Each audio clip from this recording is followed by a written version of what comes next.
everybody, and welcome to the Monday Sound Stream, where we've got stuff going on. It was weird. I just had a pop-up from OBS as soon as I went live, so it distracted me from my intro. Anyways, we've got news. We've got fun times. We've got not technically a heat wave. It's just kind of normal August weather, but it's hot. So we're gonna try to crank through the news topics. Swiftly, but with depth. But still, kind of crank through them because it's just going to get hotter from here. Anyways, I've got my wonderful panelists here. We've got Ryan in one corner and Jerry in the other. Weird. We're in the middle of August now. I feel like August just started. It's like, Yes. it's like, God, what's going on? I've already been 30 for 9 days. Yep. You make it sound like that you're like, it's war. It's like I've been dirty for 9 days. I'm actually it's funny, ever since I turned 30, my brain feels like it caught up to my body feels like it caught up to my mind, and so I'm just like, yeah, because I've mentally been 30 for 2 years. So it just feels like everything just lined up suddenly. It sounds like your cyberspace body is finally fully installed in your brain. Basically, yeah. Have you seen the Lucy gameplay video for Strife? I did, yes. By the way? She terrifies me. I love her ultimate just frying the opponent's brains. Yes. I love that. That is also my ultimate move in 2077. I also saw the track list, and I was like, there was a meme that someone made about Guilty Gear Strive Grand Finals at EVO, and you're playing against a Cyberpunk fan, so you switch the track to "I Want to Stay at Your House," so that way you can win the match because they just start crying. And it was like, oh, the meme became real. The song's in there. Ultimate Warfare. You can't lose if you traumatize the opponents. Exactly. I wonder if that is going to be a thing at tournaments. Is that they're just going to be like, you can't change the music track. Ban. Music tracks are locked. I would say with Lucy, I hope you know the terminology of the quick hacks by heart.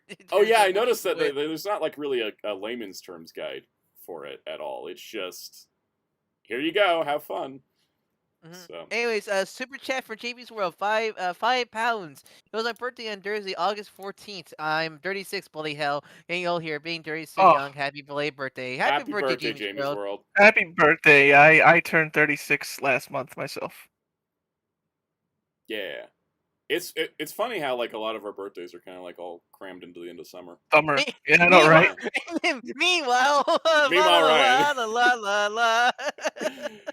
LPH says, what if someone didn't see the show? Arc System Works says it's 10 episodes. Deal with it.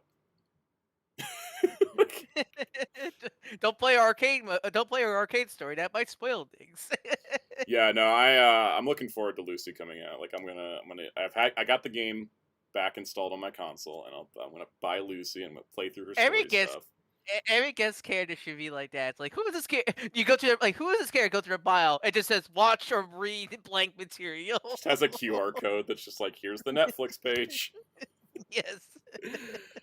Speaking of, there's 2 weeks left in August, and at some point this month, the Cyberpunk Edge Runners Blu-ray goes up for pre-order, and we can cry about the price. So yeah, the Majora's Mask countdown starts when this emitting that price tag. Oh yes, it's gonna happen, and it's gonna be fun. It's gonna be fun when that happens. We'll talk about it when that drops, which it hasn't yet. Let's talk about what happened on the channel last week, because it was kind of fun. Hope you like your home medias. Yeah, if you like Blu-rays, which it honestly, based on viewership stats and engagement and stuff, most people on the channel like Blu-rays. We got the Ultraman Decker review, which I'll raise my hand and admit I didn't put much love into that video, and it's not because there's nothing wrong with the show or the set, but it's just there's nothing interesting to talk about. So I just I don't know. I was watching it back. I was like, I kind of feel like I phoned this in, but I also feel like I had nothing else to say. It's a pretty standard Blu-ray. I think I'm surprised you didn't talk about more of the show, because I know you love the show. I know you're you're a big Decker fan. Yes. So sorry you didn't talk more about the show, honestly. I was thinking about talking more about the show, and then I realized every single thing I love about the show is a spoiler. Spoilers. Oh yeah, that's And always so, the like, problem. I was like, I sat there for a minute, and I was like, okay, what am I going to talk about the show? Because I try to, like, think before I just turn the camera on. Otherwise, you get videos that are, like, 2 hours long. But I was like, what am I going to talk about the show? And I was just like, crap, I can't talk about the show without talking spoilers. And I don't want to talk spoilers in the Blu-ray review, because that's probably, like, a lot of people's just kind of like, oh, is this show worth picking up? You know, kind of thing. So I just kind of like, was like, I want to talk, because, like, a lot of the things I like about Decker is, like, the character arcs, like, where the characters start and where they end. And so, again, it's hard to talk about that without, you know, going into the depths and details. Would you would Yeah. you think, I guess that's the problem, because I'm trying to think, like, I was thinking, oh, it would be better in the future to group the Milk Creek release with some the other Tokusatsu stuff. But I remember, oh yeah, the only Tokusatsu stuff is just Discotek currently right Yep. now. So I guess that's kind of the problem. It's like a shout. I've been watching back some of your older Discotek videos. I'm like, holy crap, why it's been this many months? It's always been a year since Geats, and like, I think what it's been, the like, what? someone said I think it's been 2 years since they announced Gates. I was Close looking back, to like, it. wait, I was like, look at the date, like, what do you mean Ryuki and Deca Ranger came out 2023? How's it Yeah. been that long now for both of them? It's It's funny, I like, don't even Jesus think I Christ. did not actually review the Geats Blu-ray, did I? Or did I? No, you did. It was in the V3. It was Oh, it with was the in the V3. V3 one. Oh, yeah, there it is. I kind of forgot that I even did it, because it's just, that Geats release was very frustrating. It was the most like get it out now release of all Yeah, time. and I feel like it might have killed the whole idea. Like, um, it's just very Because strange, but at least with Sentai, we know that's a Hasbro sitting on their butt scenario like that. it's There, like partially a Toei. It's like, but it's also at the same it's time, like it's like, both. oh, It's Hasbro and like Toei can agree on terms for Fortnite, but can't for a Sentai DVD. yep, it's so funny. I mean, also the Disney, God, that Disney Home video, great video, one of my favorite videos you made. Also, it's so depressing. It's even more depressing now than ever. Yeah, it's funny because you mentioned doing an update to it, and I went back and looked at the video and looked at the talking points I had, and I was just like, I don't know what to update. It's basically in the same place we were back then, except there's now more shows. I guess, I guess this goes like, where are the rest of the? I mean, what was the last Steelbooks? Disney Plus They Steelbooks? came out in December last year.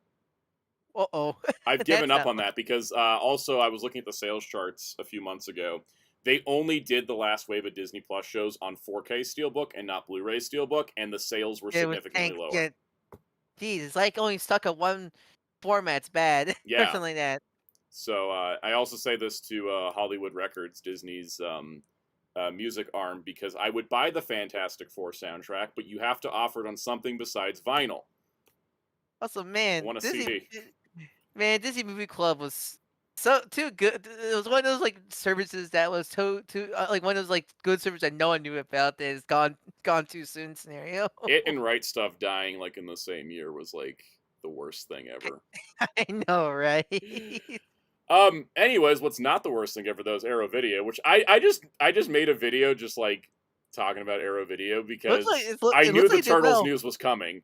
And so I was Yep. like, this is gonna get a little boost to the Turtles news, but also I wanted to make a video talking about what Arrow Video is and does, so that way, because a lot of people's first Arrow release is gonna be the Turtles one, which of course we're gonna talk about, you know, a little bit. But the Turtles release is gonna be a lot of people's first Arrow Video release. So I wanted to let people know how cool Arrow Video stuff was. Like, because I knew a It bunch of looks people were like they looking did into it. well. Looks like they did well, which is really great to hear Yeah, to did see. real well. I've noticed that, like, you know, the Toku Blu-ray videos do well as well. But yeah, Blu-ray videos where I kind of gather a whole bunch of topics together do very well. So Are those some of those sets still available? Because honestly, I that think Gamera so. set's right. Because that Gamera set, I like, believe very those Gamera tempting. sets are not even limited editions; they're standard editions. There's no How much separate is releases for them. how much are Arrow stuff? Are they? Are you said you mentioned they're not like They're Criterion not expensive. Criterion, but they're not like Kino Lorber. They're like in between. Let me So, like, go see what Gamera's sitting at right now. because Kino Lorber, it's like the more your budget friendly, like high Yeah, end material, pretty much, right? Gamera Heisei is like $42 on Amazon right now. Damn, that's not bad. $42 Uh, for. for 4 movies that are like the best movies. Yeah, and Gamera Showa is like 50. And That's essentially, 8 movies. it's in that. I mean, that packaging presentation alone is damn good. Yeah.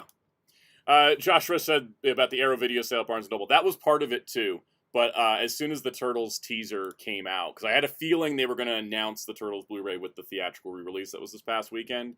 Well, So it helps I that was they were like, I felt teasing. like both of those were going to happen in the same week. So I was like, let me just get this video. And I actually filmed the video after Arrow Video teased that they were going to announce it, and then edited it after they announced it, so I could slip the image in.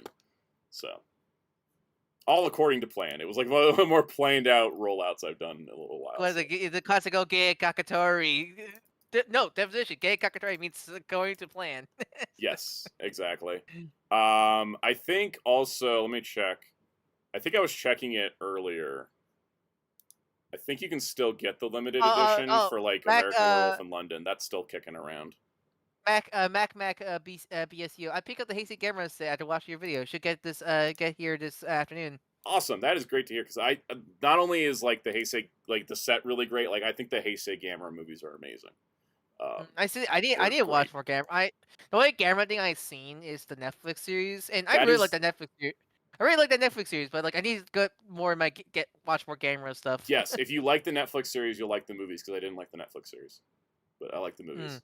The Netflix series didn't. I also think the dub did not do me any favors on the. I wasn't like Netflix. super into the Netflix series. It's one of those I liked it, but I wasn't super into it. I just like that was fun to watch. You know, I did not like the dub for it though. I was like, because the dub felt like one of those manga UK dubs. Oh yeah, with the cursing. Yeah. And I was just like, why are we dropping random F-bombs like every 10 minutes? This is so weird. Hey, look, the Netflix series gave us the baby Gameras, which is like the most like puntable precious things ever. This is true. This is true. Blade Reader says, do Arrow limited editions stick around for a while? Should I be sorting that out now? I would say if there's one you really, really want, you should get it sooner than later. Because it's going to depend on popularity. Like some sets, I think like the... Like, RoboCop should be like very available, I imagine. It's RoboCop. But then like something like the Warriors may be like a little bit harder to get. I didn't look up the availability on any of these, by the way. I know. I mean, the only thing exclusive to the limited editions are those books, right? You're not missing any other content if you just get the standard edition. So it's like, yes, I think the only one is that you should keep an eye out for RoboCop, because I know the Blu-ray. There was like 3 editions of the Blu-ray where the standard Blu-ray was just the director's cut, whereas the Steelbook and the limited edition had an extra disc with the theatrical cut, the TV cut, and all the other like the alternate cuts of the movie, because there's a lot of that. But in a lot of ways, you only really need the director's cut of RoboCop, so I would just check the contents of RoboCop. That's like the only one that I know of that has like a disc difference. But everything else, like from what I've seen, like American Werewolf in London is a great example. The Blu-ray has the exact same features the 4K did. The 4K just had. That's what I just to remind myself. RoboCop the series. RoboCop is kind of a weird limbo situation. Yes. Right. Because what? So Arrow did the first. Arrow's got the first one. Shout's got 2 and 3. The series was done by a record company that didn't know what the hell they were doing. Yeah. And then the TV movies and the cartoons are in limbo. Yeah, because I was about to say, I remember Shout. I didn't know Shout did 2 also. I just remember they did 3 also. Yeah, I think Shout did 4Ks for 2 and 3. I didn't buy the 4Ks. I just have the Blu-rays because I don't like watch those movies that often. You don't want to see the glorious skeleton, the skeleton, Robo skeleton scene from 2 and 4K? I kind of do, but I don't really like the rest of 2 enough to like buy it again. Because I don't think Shout did new 4K transfers for 2 and 3. I think they just used the transfers they used for the Blu-ray, but then put them on 4K discs, which is still an upgrade, but it's not like a huge leap. RoboCop 1 is the best, of course, but I like 2 a lot. Something about 2 has that B movie feel. It's about that Frank. It's that Frank Miller script. It just RoboCop 2 is fun like that. It is. Yeah. Frank Miller. Did he do? He did 2 and 3. And, yep. But I think like for me, I just love like the what are the not Metal Gears called again in RoboCop? The Ed 209. Ed 209. Ed 209. Just the stair scene. That makes me laugh all the time. The one that's funny too is in 3 where that one kid reprograms an Ed 209 with a laptop. I don't hate 3, but that's also because they put all of my favorite guest actors in it, like CCH Pounder's there, and I'm just like, I can't hate a movie with CCH Pounder in it. It reminds me of I don't know. I just get has Short Circuit get like a big fancy home video release yet? Because I love that movie. Oh man, I love Short Circuit 1 and 2. I feel like it had to have it by now, right? Johnny 5 needs an update. Setting automatic. Play no.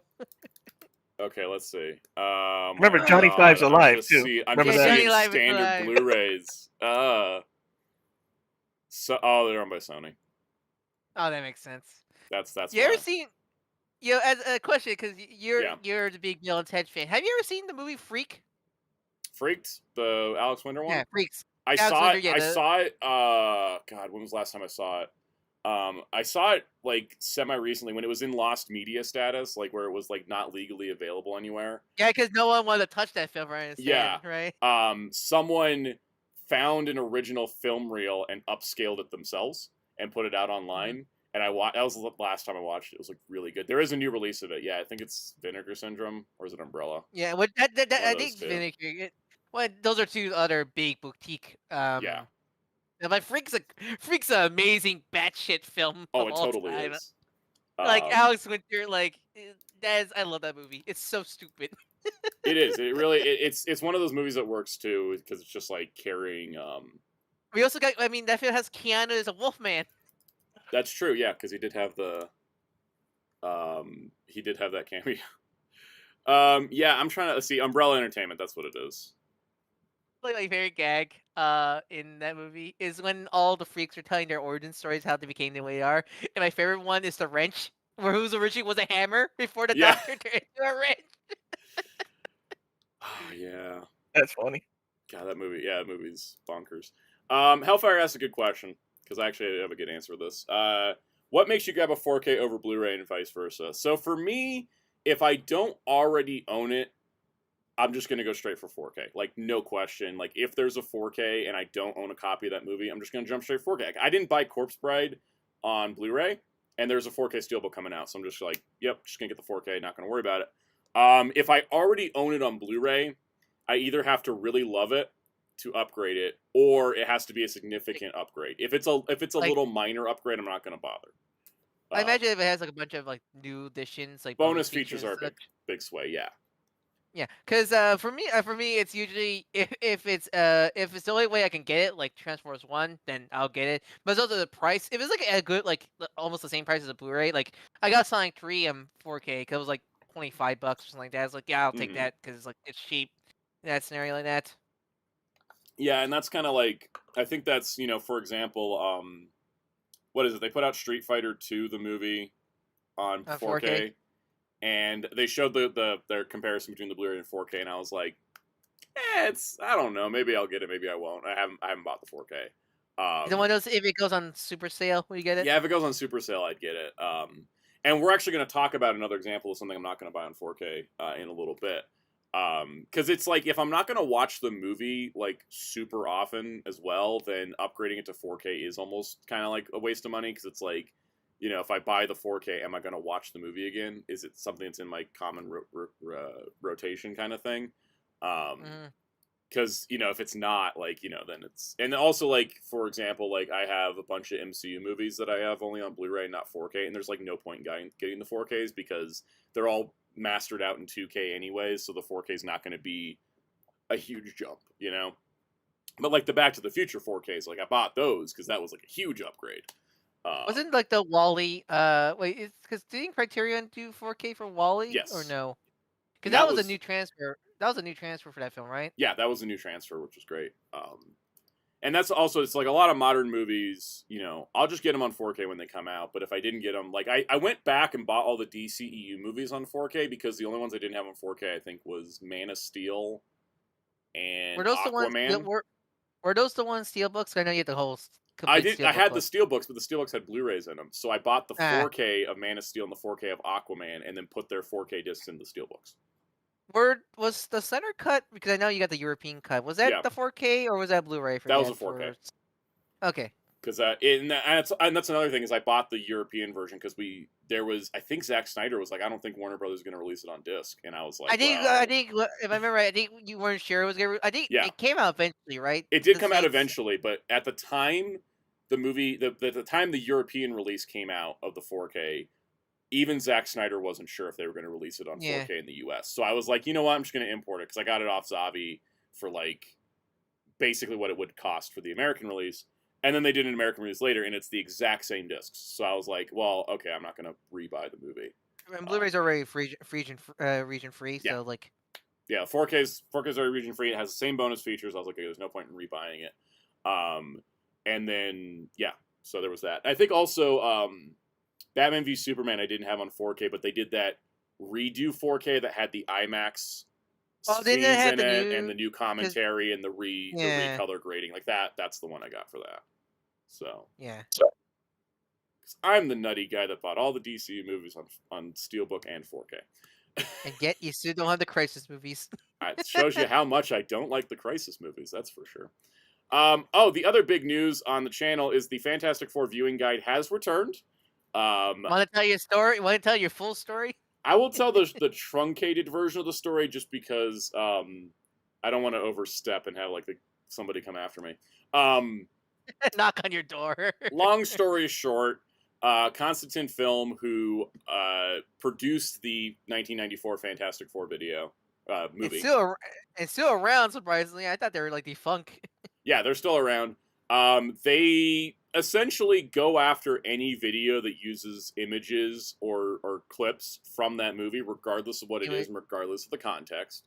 So they use or praising the movie. Yeah, exactly. And it doesn't even matter if you're talking about the movie negatively. If you're talking about the movie and you show anything from it, they come after you. What they ended up doing was filing a manual copyright claim, which took the video down. I filed a counterclaim holding in that this is under fair use and it is not impacting their monetization of the film because it's not released. They're not making any money off of it, which means my video is not taking away anything from it. And my clips are short enough to fall under fair use. They're used for demonstrative purposes. It all follows copyright law as it's stated. That went to YouTube. YouTube approved it. YouTube sent it to them, and I had to wait for them to respond. They did not respond, and so YouTube released the claim, took the copyright strike off, and put the video back up as is, as you can see it today. Constantine Films then emailed me 6 hours later to try to intimidate me to take it down, and they have no legal standing on this, and I will not be doing that. It is staying up. YouTube released it, and that's all that matters to me at this point. So anybody out there making a video on the 1994 Fantastic Four, just know that they will probably come after you, but you can fight it. So I guess the sad thing about it is it probably sent that film in algorithm graveyard, probably, sadly. Probably. It does gain like another 200 views since it went back up, so... It did. I think we did well when it first came. Because it has a pretty high. It came out. I had 3 days without them touching it, and those 3 days it picked up a lot of steam. In terms of revenue, I made the most revenue I was going to make off of it in those first 3 days. So I'm not like on a loss of revenue, but it is a little bit buried. So if you guys want to watch it again or share it to your friends, there you go. It's back up. It being in the viewing guide playlist will help it as well because all those videos feed each other.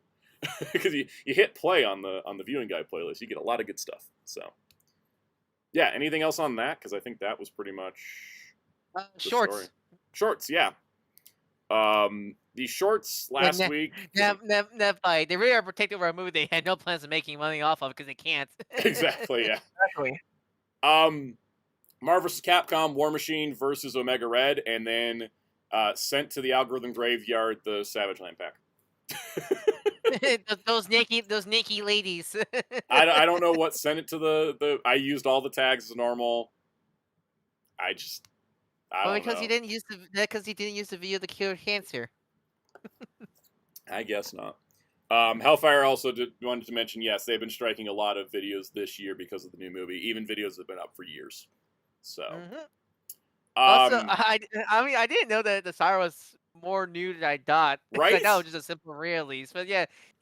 Like I opened him up and I was like, wait a minute, because I thought that like he was just mostly a repack, and then I was like, okay, I know they had changed. I knew they had changed the tail to be bendy, but then I opened him up and I was like, okay, wait, his torso is actually like ratcheted. Okay, so this is obviously the new lizard torso. Oh my god, the head's the same, the wings are the same. No, these legs are completely new, and I thought maybe they were using the lizard legs, but they weren't. They actually like are brand new legs. So I think the only reuse on that Sauron is the head and the arms. Wings. Yep. That's it. Everything else is new. Or at least new this year, because the lizard torso, which makes sense. Old lizard torso was used on old Sauron, so new lizard torso is used on new Sauron. Which I still have fights with people in comments about this. The the new Lizard from the No Way Home version is using the same sculpt of the torso of the old one, but it is a new torso because it has a ratcheted ball joint. That is a new sculpt. I imagine it's probably the same CAD file, but Yes. modified with modern engineering. It's more what Exactly. It's the same sculpt, but it's not the same mold, right? Like it looks the same, but it's functionally different. It's just because we're in the age of digital sculpting, you can just copy a sculpt over, and then the internals were changed. So it is a new torso, a newly molded torso. It just looks exactly the same because it's the same digital sculpt, right? I think it's also got again, Hasbro can make some wings that go in and out. Like I saw a video I saw another review of Dragon Man comparing it to the NECA Gargoyles. I go like, oh my god, with the wings that yes, wide? My god, I can't believe how wide those wings NECA were. Gargoyle wings are wider than Dragon Man's. Like I don't even think from what I remember the show, I don't even think there was wings expanding that wide. Only in the when show. they fly, which is not that often. Surprisingly. Yeah. They all should have had the half-closed wings like the old Kenner toys. But anyways, is the intro video. I clicked the wrong tab. I'm going to prep the news if we want to get a rundown everybody in our text chat, because I think we got people here. I see people saying hello, so... Welcome, Spyro's Brian, Jeremy Card, Zelchex, Sentai Richard Donnie, Master Ben, The Person, Kaiju1954, SC4 Jason, Mr. Tanuki, Jamie's World, Forever One, 000, Toma, Fozzie, 805, LPH, Mike Analyst, Josh Ferrick, Andrus, Logic Blaster, Hellfire, Mac BSU, Blade Raider, MJ Klein, Neb Bites, Jeremy Carr. I think I might have said his name already. And Mr. Arrowverse. And welcome everybody. That should be everybody. If I miss you, Sal in the chat. Also, Master Ben, Sal, did you see your face? You look naked. Yeah, I shaved. I'm trying to do that more often now. Because my face does not grow a beard. That's for sure. You can't grow old man Soundout beard? No, it's not happening. I can't either. It's just like it legitimately is not happening. Every time I like go a week without shaving, I look in the mirror and I'm just like, what is that? I have like a sort of goatee, not like a full. I'm not sure. It's not a full goatee, but it's like the best to describe is like shaggy chin hair or something like that. Yeah, I can't even do that because it does not grow on the chin. It grows on the neck mostly. That's a literal neck beard. A little. That's neck why beard, I don't like my whatever facial hair I get either. Same reason. Like so, I'm like, I don't want to be a literal neck beard. And I realized it's because my face is kind of round, so unless the whole beard can exist, then it's not going to work, and it doesn't because it just doesn't grow in like this upper area at all. Like it just doesn't. So it's just like it's not happening. It's not like Wheels, who has like the most like bushy mustache of all of us. Yes, that's true. But yeah, no, facial hair does not work. So I'm just you can pull getting rid of it. if you can, you can pull off the Jesus of Nazareth look like like a Qui-Gon almost. I mean, it's kind of like Wheels does look like Qui-Gon sometimes because like he grows his hair out all the time, really long. I didn't cut my hair. I'm almost getting like '90s mullet hair here. I just got a haircut because it was getting too long.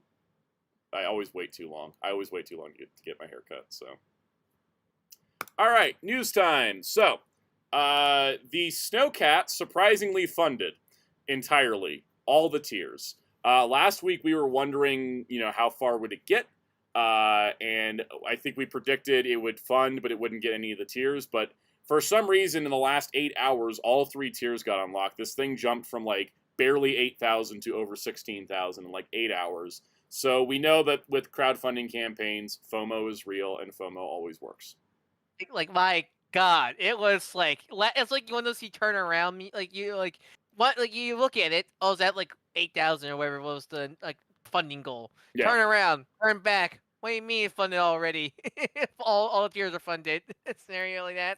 I do think maybe they waited until the last day to add the international numbers, and that might have also like boosted it. But there's not that many international numbers for G.I. Joe compared to like something like Transformers. I I just think a lot of people like. I think a lot of people went. I actually do want this at like last minute and backed it. Like that's what it does feel. Somehow, the Soul Cat has returned. Yeah, and I'm glad it did. I'm glad it did because, like, I as a survivor of the Haslab Robbie Reyes campaign, Engines of Vengeance. Yep. I'm happy it funded. I'm happy all the tiers got unlocked. I wasn't expecting it to happen, but I'm happy it happened because I do know the sting of backing a campaign and not getting anything. So I did not buy any of them. I did not back this at all. I stuck to it because I still haven't opened my Rattler. I still don't know where that's going. So. It's just how it is, but I'm surprised, but I'm happy that this thing did go through for everybody that wanted it. So, good job, guys. The McFarlane Toys drawing board Batmobiles is at 128% funded. 3 days to go. So if you're wanting in on this, put in now because it's happening. Once again, you pick a tier as to which stuff you want from it. There's a tier all the way from just car to all the way up to Todd McFarlane signing a poster for a movie he didn't work on. So just level 1, just car. Yeah. Yeah, Blade Raider mentioned a lot of Haslabs getting all their stuff last minute. There's some that didn't make all their tiers. Like the Sky Striker didn't. Giant Man didn't. Giant Man was within like 300 of its last tier, and they still didn't get it. I forget. What did the Cantina get all its tiers, or only like one of its tiers? I feel like Cantina only got 1 or 2. I don't remember exactly. Yeah. But, anyways, if you want a Batmobile from the DCEU, there you go. You got 3 days. You pre-order your the Batman emo-mobile? I did, and it did confirm on the page that one of the doors is sealed shut. You can only open the driver door. Our emo boy is that emo. He wants yes, like he still does not want friends. He still does not want a passenger in his car. He needs to play his Nirvana. He need to play his Nirvana loudly. Exactly. No, but I did get my The Batman Batmobile ordered. I got it ordered from McFarlane because of the McFarlane 10% off code. It made it it sold out really quick on Amazon. Yeah. It came back up for a bit, but my God. And Amazon was charging 90, but McFarlane was only charging 80. So plus, discounts. And then the discount code dropped kicked the shipping out. So it kind of worked out. But yeah, so I got it ordered. It'll be September. I don't even know when this is supposed to ship. I don't think they actually put a shipping date on this. So once you get all the Batmobile, will you finally make your Army Fleet video? Yes, totally. Yeah, once I have them all, I'll do a whole thing chronologically. Also include the duck, obviously. The duck, the true king. I'll also toss in Pattinson's Bat Cycle because I wasn't sure if they're gonna make his Batmobile, so I bought his Bat Cycle. I guess I'll just give that to Catwoman now. But yeah, yeah, good stuff. All right, the next crowdfund campaign. The early bird is over on the Snake Layer, but it has 9 days to go and is at 98% funded. It is within, what is that, 69 more backers and it's funded. Yep. It also, on the last day of the early bird, this thing also was skyrocketing a whole lot, and then the early bird dropped off, and then it plateaued, and it's just been kind of slowly jumping up. It's like early birds are a bad idea. Yeah. Mattel does it. So we'll see if they end up getting to the tier 2 at 8,000, but they are gonna. I'm pretty sure it's gonna fund. It's 69. It will fund. Yeah, it will fund, but yeah, who knows? We'll see how the FOMO acts for this one. In the last days. Also, Tomo Super Chat, please, as she said, please please hit the like button to support Sally, everybody. I appreciate it. Helps the stream, helps the channel, helps me out. Oh, as Ned might mention, you think we're gonna get the Westmobile? Probably not in 7-inch. I think if we were going to, it would have happened by now. I feel like the 7-inch Adam West figure was just a one-off. Yeah, because I think that's everything else they made was in that 6-inch size, and they already made a Batmobile for that. Which seemed a little too small for those 6-inch figures. I got the Mattel one, which is bigger, and that one works for me. Yeah, but yeah, I think I don't think they're gonna do the West Batmobile because I think if they were gonna do it, they would have done a Robin by now or a Joker or something. But the fact they only made Adam West in 7-inch says to me that that's all they're doing. I think it's a very 50-50. I feel there's a good chance they will and a good chance they will not because of license expiring soon. Yeah. So we just had to wait and see. scenario. it's possible they could still surprise us. They have the license for. I mean, I didn't know 9 the more months? Rebirth. I didn't know there was a Rebirth Batmobile announced and and such. Yeah. So. No, but Techie did not. They didn't do any of the video game Batmobiles. I think. No, they Yeah, didn't. pretty sure they didn't. The only ones they've done are the movie ones, and then they did The Rebirth White one, Knight the and Beyond, Rebirth and Beyond. and the Yeah. Beyond. Yeah. White Knight, Rebirth, Beyond are the only comic ones. Everything else Oh, is and just movie. I mean, if you count it, slightly, they're in definitely the first one was the death metal like monster truck. Oh yeah, I forgot about that thing. That's like the first one they did. My comic shop has one of those that nobody wants to buy. I think because it's cool. Since it was the first, I think they didn't know how to do vehicles for multiverse. So it was like more like one of those like monster truck like RC toys. It's not RC. So like the outer shell is made out of that like very thin plastic. I'm not sure how to describe it, but it almost feels like a carton. Like the best way I can describe it. No, definitely. It is about to rain in my area, so that means the humidity is about to shoot up. Let's keep going. Oh boy! All right. The vintage collection Republic Gunship is got 21 days left. The page didn't load right, so it looks like it has 0 backers. Let's reload this and find out. I know it's not 0. It's 3,533. That's not much better. It's not even halfway yet, and there's 21 days left, but it's not even halfway. So it's not going well. They should have done levels so people could army build. Yep. I think this campaign's I think the Star Wars campaigns all need to go back to the drawing board. I think it'll still fun, but like the Cantina, will it get all its tiers? Actually, let's go check the Cantina one. I'm curious if it got. How many more? I try to think. I think what? Let's see. So, Bard's success, Rancor failed, Lightsaber failed, Razor Crest, the Razor Crest success, Ghost success. Yep. Okay, there's more successes than failures for Star Wars. Yeah, the vintage collection ones overall have been doing very well. Okay, they actually did make all the tiers for the Cantina, but just barely. They needed 14,000. They got 14,733. Oh yeah, that's a one there. I will say that I think this is the first army builder Star Wars Haslab, and that I think is causing part of the problem. Again, people want an army build, but it's too expensive. Yeah, because all the others are one-time purchases. You only need one of each, and so this one being an army builder, and then you can't army build it. I know people army built the Sentinels, but Marvel fans are built different. I keep thinking there was multiple sales bars, but no, like I keep thinking of those little like sleigh, like those additional.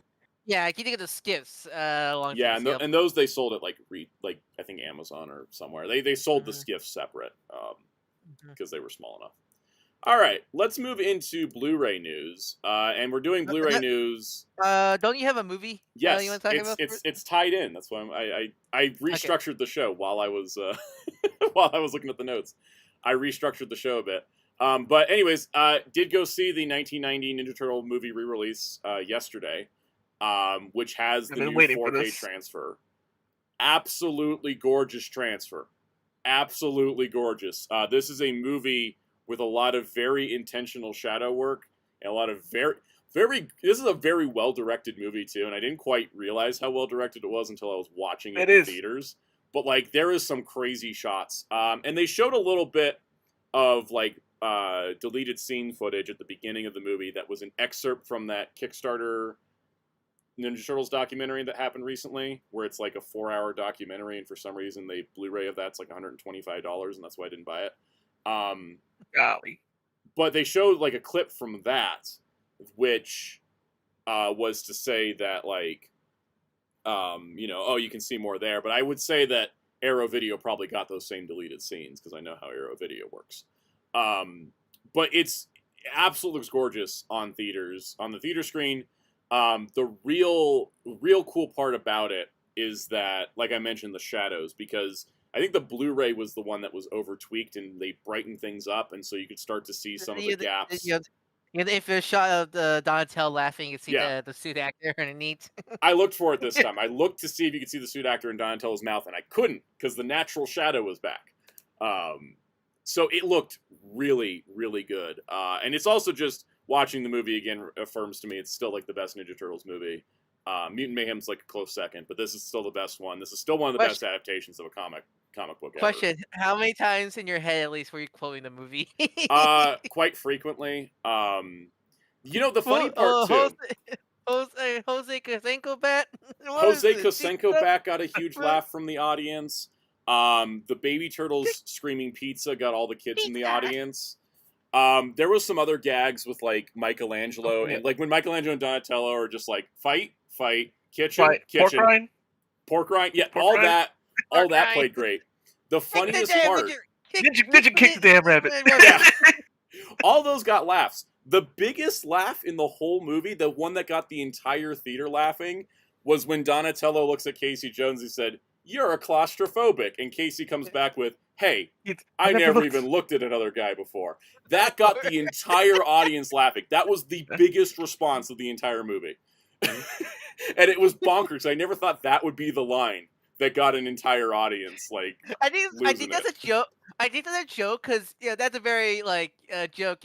Because that's a joke that I think as a kid you didn't know what that meant. Exactly. Yeah, kids didn't get what that joke was. I know I didn't. But as an adult, you get the joke that like he. It's like Casey doesn't understand certain words and thinks claustrophobic means homophobic. But and then the thing is too is like the scene later when he's in the truck and he's like trying to like settle in and then he just like looks uncomfortable and he just starts rolling the window down. The window, yeah. That also got a huge laugh. I made a not a funny. Yeah. It really is. Yeah, Blade Raider says I love that joke. It's a gay joke that actually aged well, but it's of Casey. Yeah, exactly, because it's not making fun of gay people. It's making fun of Casey Jones being kind of a dumbass. The thing is too is I think that there's like also the scene where the swinging bench breaks on him, which wasn't planned. That's just the set, like the location. Really? Yeah, I love accidental stuff like that. Yeah, that was like a total accidental gag. Like he was just sitting. Wow, that worked perfectly though.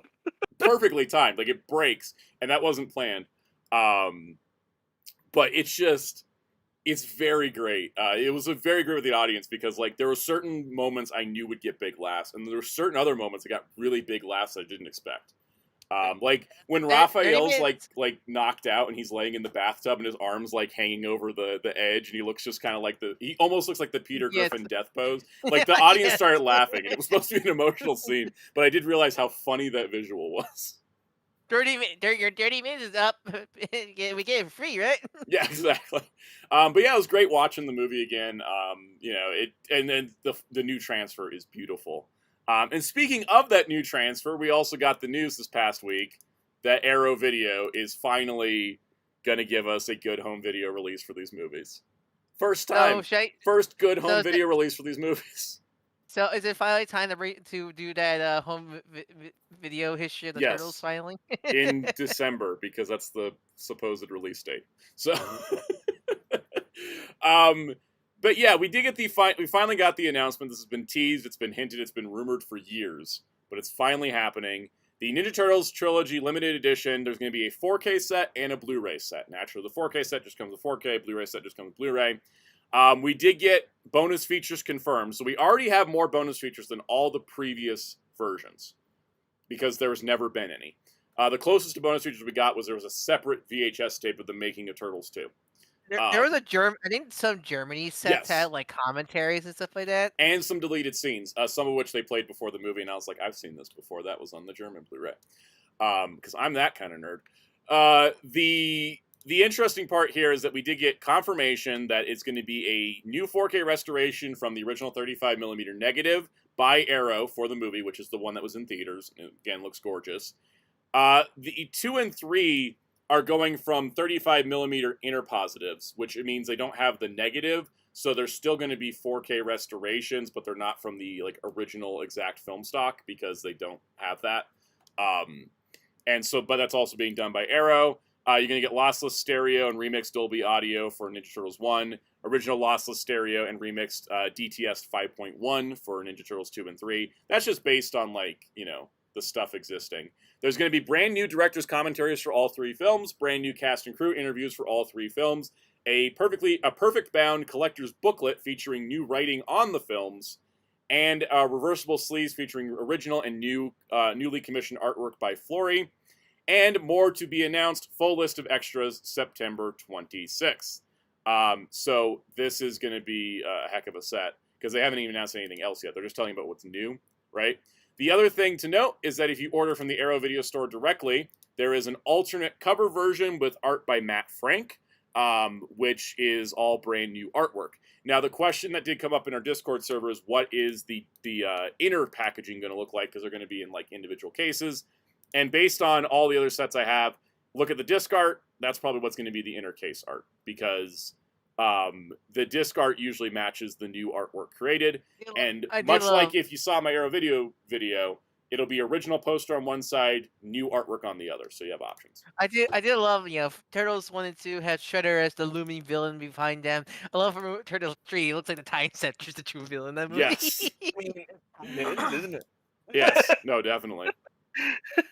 Mr. Doogie says, I prefer the poster, but the Matt Frank art would match the Gamera sets. Yeah, it's definitely, I think there's a good case to be said with both. I personally chose to go with the standard cover, because I love Matt Frank's artwork. Mad respect for that guy. He's a great guy. And I like his artwork on here, but it does give me more of a comic book vibe, whereas the standard release gives me more of a movie poster vibe, and I'm kind of like more into the movie poster vibe. Because I'm ultimately not buying this twice. I'm being responsible and buying it once. But the version that'll be everywhere is going to be the movie poster look, and then if you want the Matt Frank version, you got to order it through Arrow's store. Now, the cool part is that the 4K has a list price of $100, which is a good deal, but they're already selling it for $70 on Arrow. Diabolic DVD, another great smaller retailer, has their listing for $65. And for reference, if you buy like a new movie on 4K nowadays, it'll cost you $35 to $40. So the fact that you can get all three for $70 is like already a deal. I forget, does Arrow do upcharge from the start or on their site? On their site, no, because on their site, let me think. Actually, I don't think I've ordered from their site before. Yeah, 'cause I know some people are like, does it pay? Do you pay now, or do you pay when you're about to get shipped? Let me see, because oh yeah, there is shipping that you have to pay shipping on Arrow Video site as well, just as a heads up. Let's see, because I have not actually ordered from Arrow's site before. Muteki's heard Arrow's up front. I remember something along those lines. Why is there a help page? Help page. Let's go find out their help page. Let's see. Ordering. I canceled. What about? How about when I get charged for my order? How can I pay for my order? Use discount code. Delivery. All right. Pre-order. No matches found. Okay. Charge. Miss Jiggy says, I've ordered from the site but never pre-ordered. At least say their shipping is very solid, never had a broken case or loose disc. That's really great. Jeremy Carr says, I ordered from Arrow Store before. They took money out of PayPal, put it back, and then we'll take it when shipped. Okay, so... It's like Crunchy. Sounds like Crunchy, where they'll hold the money for a bit, and then they'll go back later. Yeah, don't have any personal first-hand experience, but you could all, yeah, like Muteki's contact customer service, you can totally do that. You could probably just like email them and ask them. Also, I will say, just shout out to independent retailers, Diabolic DVD, really great place. I ordered my set from them, not because I don't have anything against Arrow, but I've pre-ordered Arrow Video stuff from Diabolic before, and also they sometimes get things early. They also carry Discotek now, so if you're trying to combine an order. But at Diabolic, whatever is in your order will ship together. So if you order something that comes out in October and something that comes out in December, it won't ship till December with that other order. And Diabolic does charge up front for their stuff. Right now, they have the Turtles set for $65 and the Blu-ray for $62. So they're a little bit cheaper at the moment. The set will also go up on Amazon for those that want it from there. But it just hasn't gone up yet. It's kind of like an early solicit, just to kind of tell you, hey, it's coming. I think I saw it for $90, but it might go down eventually. That's probably because I think the list price is like $90 for the Blu-ray, $100 for the 4K. So it'll definitely go down. Yeah, and if you aren't into the limited edition, there'll probably be a standard release. Don't know if they would split the movies up or something, but it's a good deal either way, honestly. Even 90 would be a good deal because, like, it's what is it? The rule of thumb is, good deal for a 4K is $30. So, yeah, you're pretty set. Now, there was another theatrical re-release. I think it was it this weekend or last weekend. Anyways, recently Shin Godzilla was re-released into theaters, and Shin Godzilla is coming to 4K Blu-ray. So we've got a couple different versions. We've got a couple different versions going on here. We have, through the Godzilla store, there's the Shin Godzilla Blu-ray Deluxe Collector's Edition. It's a 4-disc set with a booklet. This is, likely they're in plastic holders, not cardboard sleeves. This set... So is it Toho doing the release, not G-Kids? Yeah, this is Toho doing it directly. It's not going through G-Kids, even though that they own G-Kids. They are doing it Toho directly like they did Godzilla -1. So this set is going to be exclusive to Godzilla store. It ships in October. This will contain the red disc, which is Shin Godzilla in Blu-ray, the purple disc, which is Shin Godzilla in 4K, the black disc, which is Shin Godzilla's black and white version, and the white disc, which is a Blu-ray bonus features disc. It will also have a booklet translated from the Japanese version, and the bonus features are a promotional video collection, Making a Shin Godzilla, deleted scenes, outtakes, newsreels, previs reel collection, previews, special effects, outtakes, visual effects breakdowns, and trailers.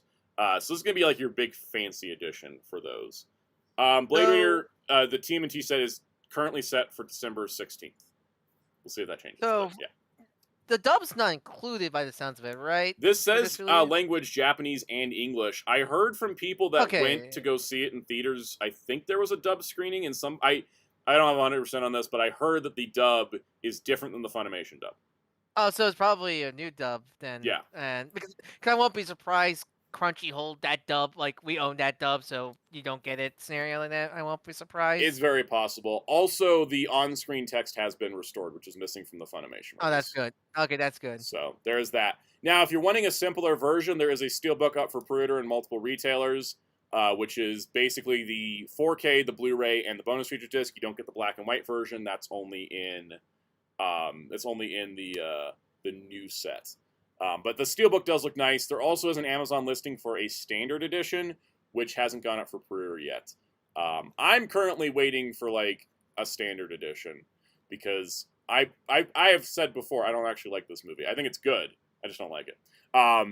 So it's one of those kind of movies. I'm glad at least it sounds like a better release than the -1 confusion hell.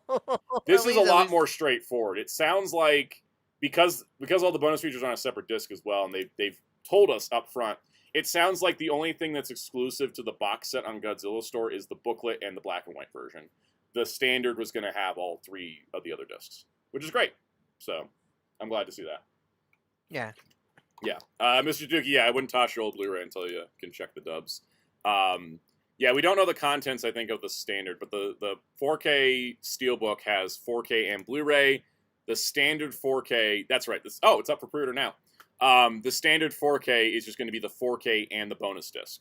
So if you want 4K and Blu-ray and bonus, you got to do the Steelbook. So I'm going to go pre-order my standard edition because that's all I want. Because I will still buy the movie in 4K. It's just, I don't need it in all the extra formats. Because it's just, like I said, not my jam. I should totally buy the 4K Steelbook of Jurassic World Rebirth, the best movie of the year, he says sarcastically. Anyways. Yeah, do you own any of the Jurassic Park on 4K? Or I own all of them on 4K because when they did... the one that was like Mega Black Friday sales? No, it was when they put Dominion out, they put out a set that had all of them in one. Oh yeah, I was thinking something like that. So yeah. and the reason I bought it day one was because they did a new transfer for Jurassic Park.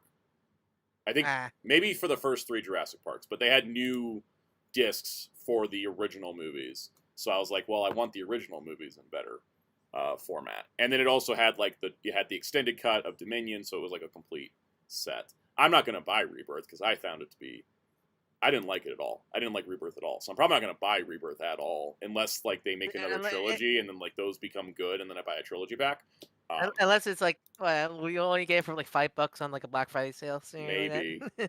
Because I feel like even if I do that, it's just gonna sit around like the 4th and 5th Pirates of the Caribbean movies. I Sat, mean, Sam, unwatched, as you said, untouched. Sam, as you said, your stuff I own, I don't like. You own Steel on DVD. I do. Buy its own Green Lantern.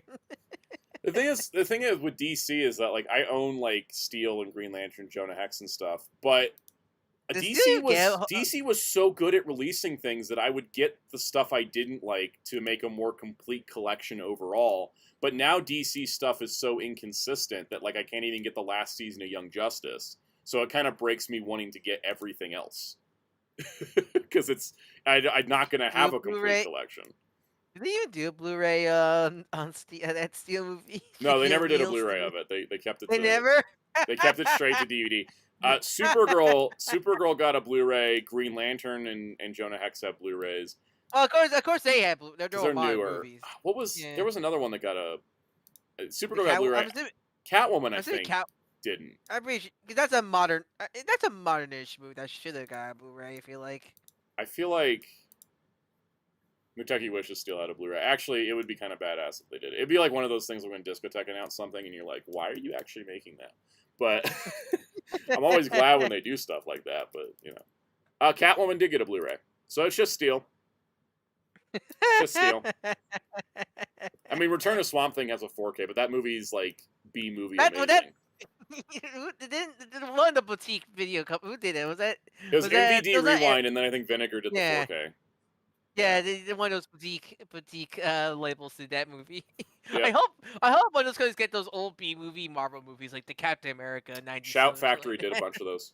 They did Captain America. They did the Doctor Strange TV movie. They were like super limited though. Like they were only on the Shout store, and they were like certain limited. I'm surprised they got the Doctor Strange because I thought the Doctor Strange was one of those like TV pilots that like never get re-air. I'm surprised they got that one. Yep. Kaus is still here. He just doesn't have anything to say about Godzilla. I like Godzilla. Yep. Welcome, AR. I think it's the Justice League. That Justice League in that show, was that one of those like lock away TV pilots, or did that air? I forget. Justice League of America did air once. Much like Generation X, I think it aired once in the U.S. and then aired more internationally. So. It's not like Wonder Woman. That was a unfinished pilot, right? Right. The Wonder Woman. The Adrian Padalecki one. Sorry, I didn't remember because the Kathy Lee Crosby Wonder Woman TV pilot did get released and has a DVD. But I haven't seen Steel in ages, but I didn't hear of that. I never heard of that TV Wonder Woman pilot. That was pre-Linda Carter.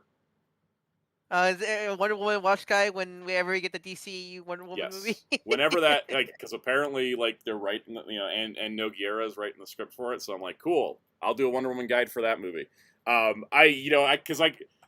thought about one time doing like a DC guide for like DCAU or something like that. I was just like, Watchtower Database already exists for DCU, so I kind of decided I'm just going to do individual character viewing guides. Which will be easier. Can't wait for the 2-hour Batman viewing guide. It'll be like you get part 1 of Batman when Batman Part 2 comes out, and then you get Batman Part 3 coming out, then you'll get Part 2 of the Batman one. It might actually get split or I'll just put it all in one. Actually, I'll probably just throw it all in one. I don't like split videos anymore. People like them long videos. Listen to the background. They do. It's going to be 3 hours of talking about all the random Batman appearances in Scooby Doo. Because there's a lot. That's its own section. It's gonna be its own section because you have the new Scooby Doo movies appearances. You have the 3 crossover movies, and then you have what was it? Guess Who Scooby Doo had Batman like every other week. And then what about Late Night with Elmo? That had Batman on 4 episodes. And plus, there's the whole rabbit hole of the 66 universe across the 66 multiverse. Not to mention, explaining Legends of the Superheroes, which I didn't have to do for Superman because he wasn't in it. Wait, what's that? I never heard of that. They did a celebrity roast variety show with the superhero characters. Oh. I need to look that up. Adam West and Burt Ward are in it. Was that like an Electric Company Spider-Man scenario? No, because it was its own standalone thing, and it was aimed at adults. It was a variety show with superheroes, with the superhero characters from Super Friends in live action, and I think it's still our only live-action Giganta. Really? I don't want to tangent on this too much, but this is just such a fascinating little thing. It got a DVD release. So Legends of the Superheroes. Here's the cast photo. Kyle, wasn't Stanley heavily involved in that? I don't think so. I think he might have tried to do his own thing with this though. So here's a picture of it. Sorry for everyone that was looking for Blu-ray news. We side tangent. This is just too much. So here is the character roster. Oh my God, the Hawkman! The Hawkman. He's like the most faithful Hawkman costume. Okay, he's the only one that's had his shirt off this entire time. I love the Black Canary. Made me think of Triple H Hawkman there, like he's about to spit out the water bottle, spit the water. He looks like time to play the game. Yeah. He looks like Tokusatsu, like a 70s Tokusatsu Hawkman. Like I see him totally. like doing dangerous stunts like that. You also had Frank Gorshin, who was absolutely the highlight of this thing. He's back as Riddler. He's just he's really amazing. I don't think that's the same Shazam from the TV show though. So also they didn't paint Sinestro pink, which is really funny. So all right, this is gonna be my head. This is canon. No one can stop me. This is gonna be canon to the Dan West universe. There is a DC, the whole entire DC universe in Dan West universe now. Wait, where's Superman not here? Superman and Wonder Woman were off limits because of the movie and the TV show. Yeah. Yeah, because this was done in 1979. So yeah, Wonder Woman's show was still on and Superman's movie was happening. So even back then, DC embargo strikes again. Yep. DC embargo strikes again because they were at different studios. Let's see, Garrett Craig was Captain Marvel. So I don't even know, like he's not the same one from the live action show, which you think he would have. Also, Mordru's here. He's a Legion of Superheroes villain. I love that solo Grundy. That Grundy's great. And it's a comedy special. Like it's not played seriously. The Huntress outfits. The Huntress outfit, I was saying, looks something like an 18+ movie. I was saying that. Yeah, no, and it's funny too because that's kind of like what her costume looked like at the time. A lot of the people in this don't have like Wikipedia pages, but yeah, no, it's Here's the fun part, too. Alicia Brevard, who played Giganta, that's her right there, she was a trans woman. And nobody knew until, like, really late in her lifetime. Oh, that's great. That's nice. So I think she's actually the first trans actor to be in a DC project. That's awesome. Yeah. And I was trying to find out who played Grundy, and he's not listed for some reason. Why is Grundy not listed? Because I feel like Kyle's the guy. I think of who you want to be a superhero. Yeah, that's right. Stanley's like reality show. I was trying to figure out where's Solomon Grundy, and my brain cannot read his name on this page. He was born because it's a Monday, not a Tuesday. He was born on a Tuesday. Oh, here we go. It's Mickey Morton played Solomon Grundy. Also doesn't have a Wikipedia page. Anyways, yeah, if you guys have never seen this, it's on YouTube. You can totally find it pretty easily. It's 2 variety show specials. It's absolutely bonkers. Link in the Discord later at post stream. Yeah, I'm sure it's out there. Like I don't think Warner Brothers is going out because they're not petty like a certain. Anyways, I should not say anymore. Back on track. Superman is coming to 4K Blu-ray September 23rd. It's out on digital already, and James Gunn said he did that to make sure people could watch it before Peacemaker Season 2, because apparently they connect. I watched a few reviews of Peacemaker Season 2, and there has been, like, no connections yet, so... it's a weekly release show, right? It is. It's weekly release. Critics got to get the first 5 out of 8 episodes, so maybe the last 3 are going to be, like, crazy. But I'm planning to watch it, by the way, so you'll hear about Peacemaker thoughts from me next week. I didn't watch Season 1, because I don't like the character. I'm going to watch Season 2, because they're promising me Hot Girl. Anyways... We'll see how that goes. But so Superman's coming out on 4K Blu-ray and 4K Steelbook. I think also DVD. It is. DVD cover. The DVD cover is hilarious. It looks something from the 2000s. I don't know about it. The movie, like I said, is already out in digital. So if you're wanting to get it on digital, you can do that. And basically, yeah, that's kind of it. The bonus features, we do have quite a bit. There's a Crypto Saves the Day short, which apparently we're getting more of those. It's just the first one. Yeah, they were getting. Okay, there's more. I thought the yeah. one they uploaded on YouTube was the one of the bonus features. Okay. Yeah, Gun tweeted that there's more. That was cute. I like how a menace Crypto was in that short. Andrea said Peacemaker Season 1 was a fun time. It's a fun time if you like James Gunn's style of humor, which I am very much like 50-50 on. Every time James Gunn does an R-rated project, I kind of get icked out. When he does a PG-13, I'm like on board, if that makes sense. It's just a personal taste thing. It's not to say there's anything wrong with Peacemaker Season 1, I just didn't want to watch it. So, it's kind of like, when you're not going to like something. So I just like, but if I like Season 2 enough, I'll go back and watch Season 1, if that makes sense. Does that make sense? Anyways. I mean, Season 1 has some funny moments more because of the insane stuff John Cena doesn't it? Yeah. Because for me, it's like, if I watch Season 2 and I like it enough to keep watching Season 2 but don't love it enough to go back to Season 1, it's going to be fine because, like, Season 1's in a different universe. So that's kind of how I'm approaching it. Also, from a review standpoint, it'd be good because Gunn's saying you don't have to watch Season 1 to watch Season 2. So I can actually say that from a review point. Right? All right. There's going to be a 60-minute Adventures in Making of Superman featurette, which is awesome. And then Icons Forever, Superman's Enduring Legacy, Lex Luthor, the mind of a master villain, Kryptoons, the music of Superman, Pause to Pixels, Crypto is born, Breaking News, The Day the Planet Returns, The Ultimate Villain, The Justice Gang, A New Era, DC Takes Off, all, between 5 and 10-minute featurettes. So that's a pretty good amount of stuff on the disc. However, if you buy the digital, you may also notice you get an audio commentary from James Gunn at gag reel and deleted scenes, which are only on the digital version. They're not on the Blu-ray.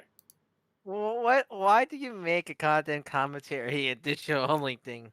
The only guess we've had is that the commentary was recorded too late because Gunn was so busy promoting Superman and doing Peacemaker stuff. Because he said he only recorded it like 3 weeks ago. But the disc doesn't come out till September 23rd. So why is that digital only?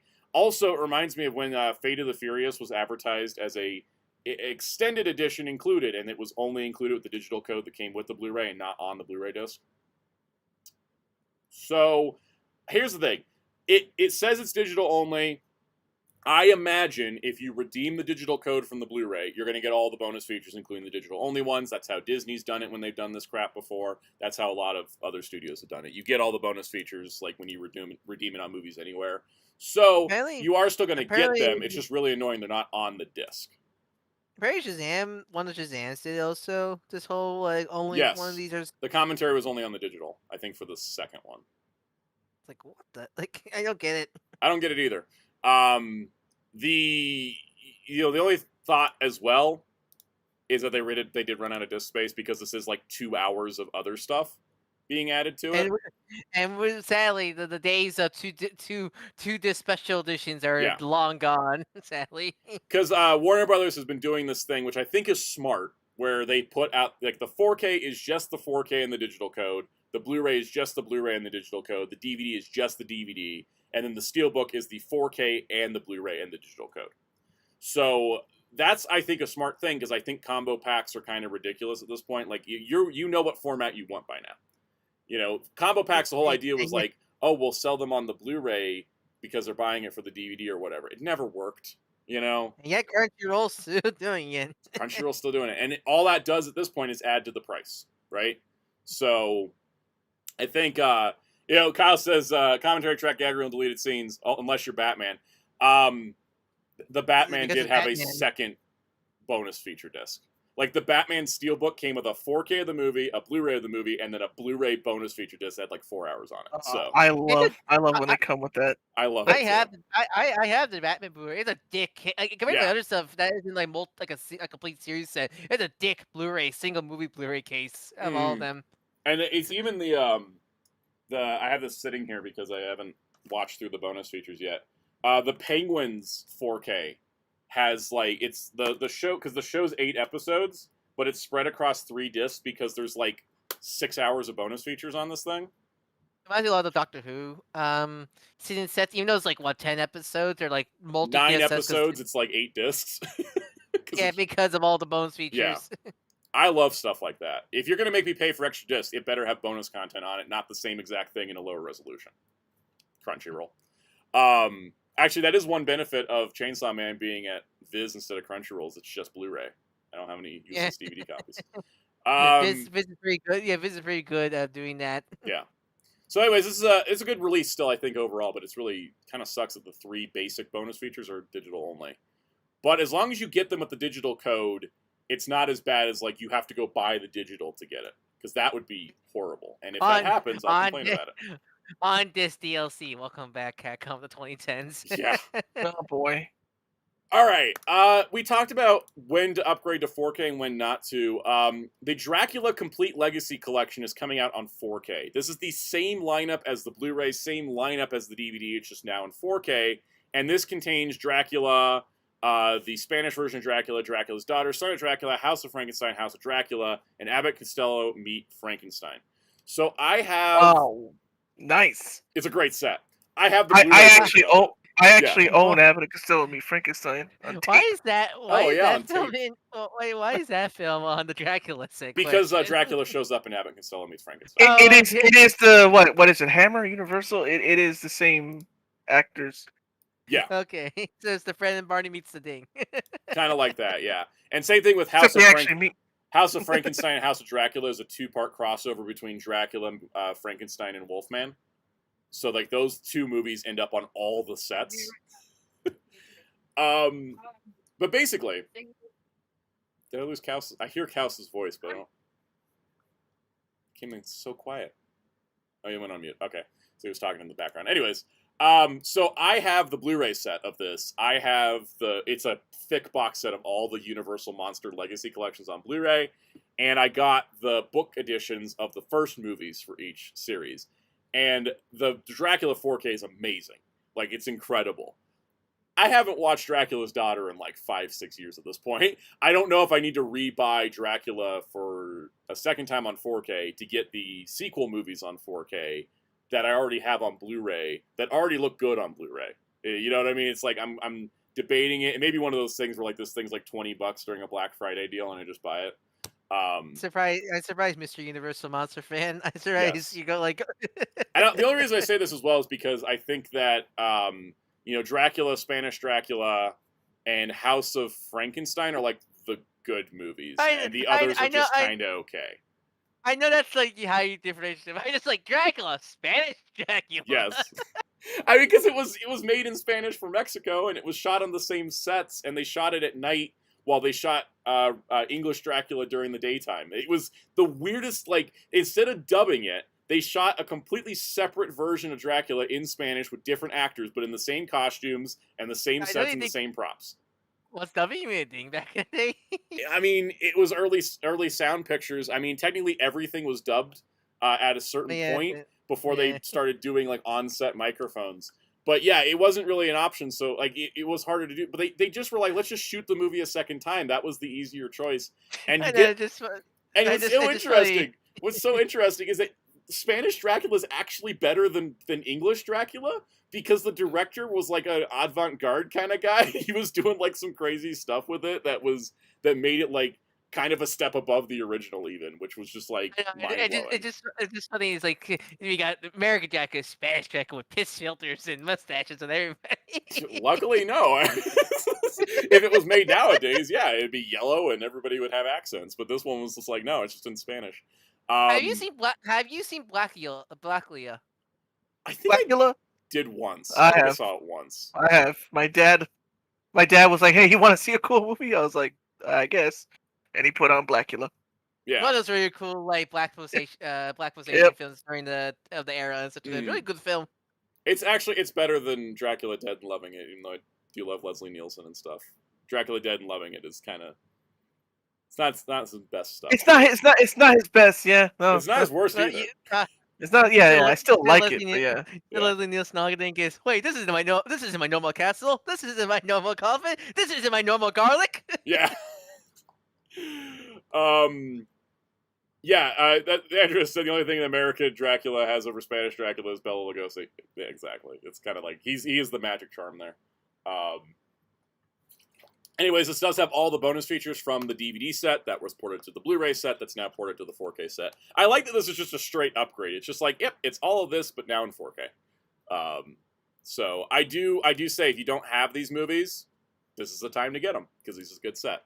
I already have all of them, and you know what I'm going to do this year? I'm probably going to watch all of them again to see if I want to upgrade them to 4K. Some of the screenshots I take in the back of the book is really funny.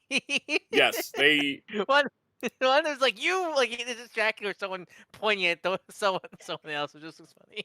The one for Dracula's daughter, though, just like is kind of an amazing shadow work there, with like her shadow like cast up against the wall like that.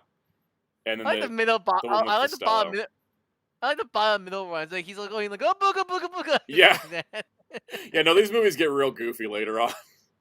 It's just kind of how it goes.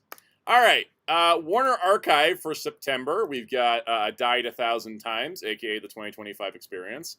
The Beast of the City, The Beggar's Opera, the other 2025 Experience.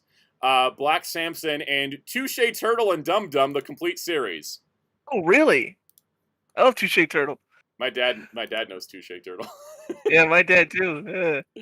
I don't have any comments on this besides, hey, another Hanna-Barbera show made it out of the void.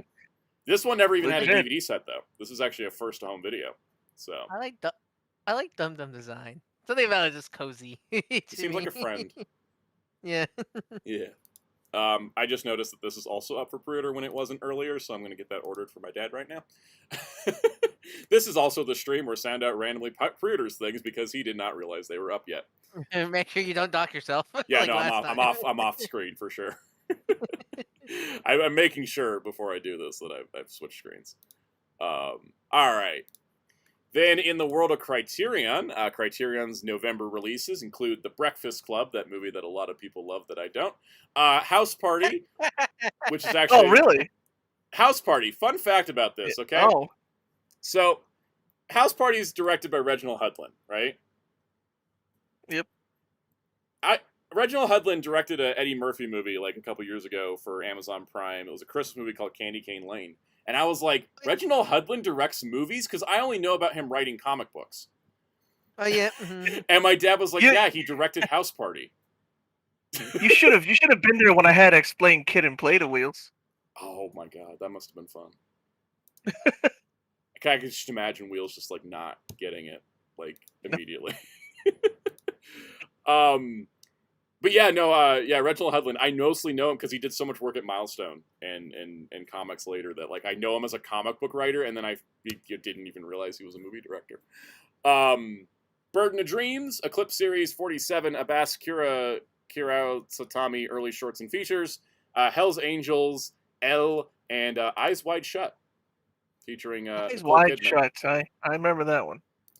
I like how it says Cruz, Kidman, Kubrick. Kubrick's like not starring in that, right? He just directed it, right? No, he's yeah. Okay, that kind of reminds me of like some of the Superman press where it was like David Cornsett, Rachel Brosnahan, James Gunn. It's like, yep. One of these is not in the same category as the others, but it is a selling point, so I can respect it. No, I mean, is it James Gunn or just Gunn? Question. It's Corn Sweat Brosnahan Gun. That was the thing. There is a gun. There is a gun in the movie, technically. That is true. The funny part. I think the funniest one, because like they had like there was a newspaper, or not a newspaper, a magazine cover of like David Cornsweet and Rachel Brosnahan in a phone booth, and they're like looking into each other's eyes like they're about to kiss, and then like the video version pans over to another phone booth and James Gunn's there watching, and I'm like, what? It was like a little weird. You say that. All I imagine is the Incredible Hulk TV series music playing him, and like the doo doo, the doo doo doo doo. Like he's like the nerd wheel. They should have put Jennifer Holland in with James Gunn in his phone booth. You know, give him his wife. Anyways, good stuff. And then we talked about this last week, so we're not going to go over it again. The Discotek October releases are up for pre-order at your favorite retailers: Media OCB, Diabolic DVD, Amazon, and the bottom of the barrel Crunchyroll. I really don't like Crunchyroll, guys. I just slipped out. I didn't even plan that. My brain just was like, rank Crunchyroll lowest. But yeah, this contains. So what do we got? We've got Terrifying Girls High School, which is not on Crunchyroll. Common under Amazon, Mega Man, Oran High School Host Club Live Action, Urutsuka Dochi, sequels of the Overfeed, not on Crunchyroll as well. Cyborg 009 versus Devilman, Stone Protectors, Darkstalkers US, King Arthur and the Knights of Justice, Golden Boy, and Crayon Shin-Chan Funimation dub. So It's a question about me OCD because yes. I'm probably gonna use that to get my Discotek stuff to work. I was using Crunchyroll, but like I feel like Media OCD also has rewards points, and like basically every time I make an order from them, because I buy like a crap ton of stuff, the next time I order, I have points and I get like a couple bucks off my next order. So. Yeah, it's not my guy. Did they charge you right away, or did they charge you up front? Okay. All right. Which I do want to get the Mega Man and probably some other things they have alongside. Yeah. Think of so I was thinking about that. Planning to do it. They charge up front, but they are bubble wrappers. They will wrap your stuff in bubble wrap inside the box, so it'll show up in good shape.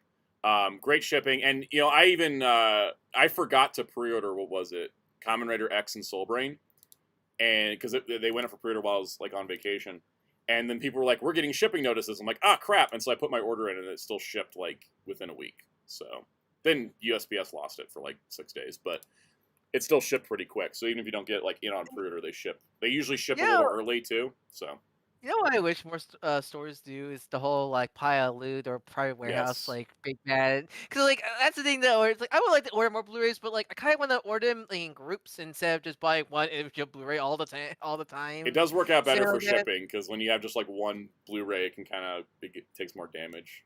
Sometimes. Yeah, that's why like I would like to get more Blu-rays, but like it's one of those like it's usually I always really want like out of that pre-order list. Like I think I only just want Mega Man. I know I haven't getting into Kamen Rider one. I really should. It just really should, but I think just they're so expensive for my budget right now. That's the thing. That's the thing. I don't have the reason I haven't got any of the Kamen Rider. I have not got any Kamen Rider Homie release yet. You know I really should. It just they're always so expensive for my price in terms of all of my other stuff I collect. And like sadly, which I love Homie, Homie is sadly like on the bottom of my priorities. Like top is like games, books, and toys. So like sadly, I always have to put like home media stuff on the bottom. Sadly, I do love home media. It just if I had to sacrifice one, it had to be that one. Unless it's a series I really, really, really love. That's me with video games. Video games is the bottom of the stack for me, and so it's just like sometimes like I don't know, like this year I barely bought any games because I'm just like because comics have been trying to kill me. I know all those books, all those omnis. But like video games they're like bottom of the barrel. But like if it's Metroid's day one. Kyle, I did mention that earlier. Yeah, the Cyberpunk Edge Runner set's going to be. They said it was going to pre-order in August, so we still got like 2 more weeks, but they haven't said when yet. It might be next week. I don't know. Might be. I'm just going to say it. It might be next week. I'll let you guys know, and then we'll complain about the price together. All right. Comic book news. Boy, this shows you the ups and downs of the industry right here in today's news. It's real fun. So first up, there's a new Doctor Strange comic spinning out of his Doctor Strange was Sorcerer Supreme of Asgard. It's a One World Under Doom tie-in where Doctor Strange hanging out with Asgardians now. This is going to be written by Derek Landy and art by Ivan Fiorelli. And so Doctor Strange is hanging out with Asgardians now.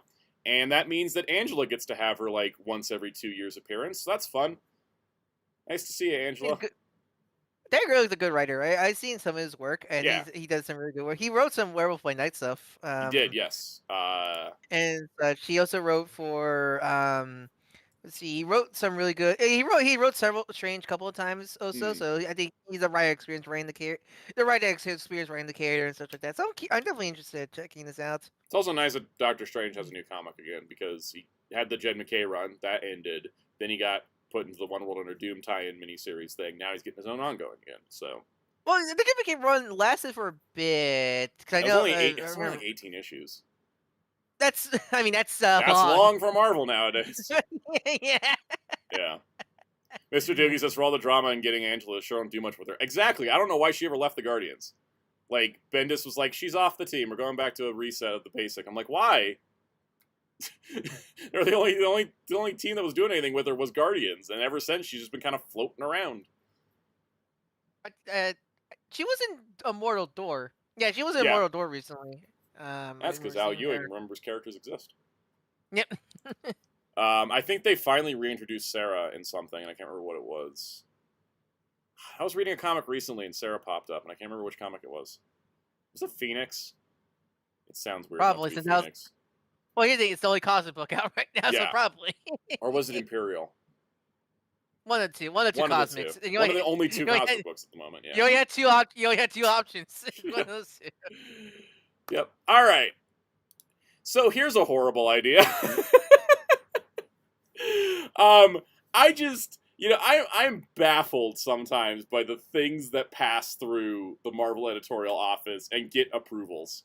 Marvel superheroes travel back in time to 1776 to make sure history isn't tampered with. And then they answer the question immediately, which is, are you going to handle the fact that there's slavery in this time frame? They know they're not handling that fact because they put all white people on the cover. Jeez. Why? Just, first of all, who asked for this? Second of all, why? I don't know. Here's the thing. I was like, with this kind of premise, like, if you're gonna do a premise like this, make it stupid. Yes. Like, I want my Abraham Lincoln fighting against mecha villains or something like that, or something like that in DC. At least I remember the Brave and the Bold episode. Yeah, exactly. Mutegi mentioned Abe Lincoln as well. Abe Lincoln is the one the president you go back in time and save because he did the whole end slavery thing, which took a little bit longer than that, but he was like the first step. This just I'm like, well, yeah. Nothing's stopping Ben 10 Omniverse for making George Washington the founder of the plumbers. For me, with stuff like that. Yeah. Like, that's the thing. Like, this scene is boring. I want something stupid, like make George Washington the founding member of S.H.I.E.L.D. or something like that. And I love how so much this just feels corporate marketing because you have one X-Men, one Fantastic Four, one Spider-Man, Doctor Strange is there for some reason, and then the 3 Avengers that sell merchandise.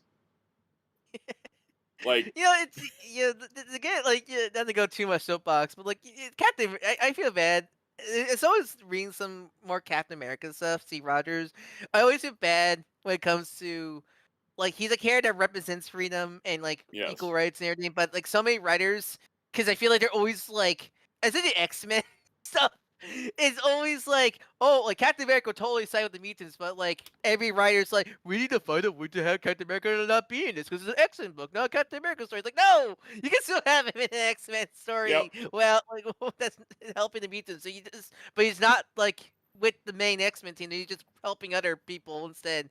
Is always the frustration with Steve because he's a character. He's a character like. I kind of think Steve's one of those characters like Superman for a bit that really sadly people don't understand. It's been flanderized so much, the real character's been lost. Yeah, I've been reading the recent Chip Zdarsky run, and it's been really damn good. And how he's writing Steve, and I really appreciate it because I think like it gets to the point where it's like, man, I noticing, man, a lot of Captain America figures are always frowning, also like Superman. Yeah, I think the thing is for me over a long time, I was like, I don't like Steve Rogers, and then I read United States of Captain America, and I'm like, oh no, this guy's great. Everyone just doesn't know how to write him. Yeah, Steve Rogers is a character that, like, I think is a good character, but yeah, a lot of people don't understand. Yeah. One thing I actually like Zdarsky got you brought up that, like, I don't think a lot of people don't realize that Steve Rogers is not that old. Like, he's like I think at most 18 or 17. Because even because he was like trying to join the army in World War II, and he was just like, I just turned 18, I can join. Oh, my body's frail. Yeah, like, I think Chip Zdarsky mentioned like, oh, Captain America's only like 17. And I'm like, yeah, I was like, oh, and maybe go like, oh yeah, right. It's the super soldier that make him look like a grown ass adult. Exactly. Like that. Oh my God, he's Lion-O. You're right. Yeah. Kyle mentioned poster boy current X-Men boom since '97 instead of Wolverine. Yeah, why is Scott in his '90s costume while everyone else is in their modern ones? It's the evergreen look. Yeah. Scenario like that. Oh, it's funny how current X-Men is so bad that even Marvel marketing's just like, nah. She's the '90s. Didn't we, right? Speaking of the '90s not dying, they did an Age of Apocalypse one-shot for the anniversary that has now led into a 4-issue miniseries that will then lead into an Age of Apocalypse one-shot. Aren't we also remaking Age of Apocalypse with Age of Revelation or whatever? which is doing the exact same thing Age of Apocalypse did, and then here we are redoing Age of Apocalypse on top of already doing that. I thought the cover guy was Robbie for a second there. Yeah, no, it's just X-Man. I mean, it's Samuel D. Miro. He's like one of my favorite artists out there. Yeah, but it's still written by Jeff Loeb. Yeah, but I think Jeff. Oh God, no. It's Jeff Loeb is one of those writers that I can't avoid because he's a bad guy, but he's written some of the best DC stories. Yep. Stories. He has not written anything good in the last like 15 years.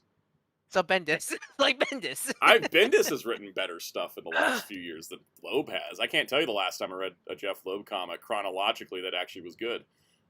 Because Hush 2 was a whole disaster.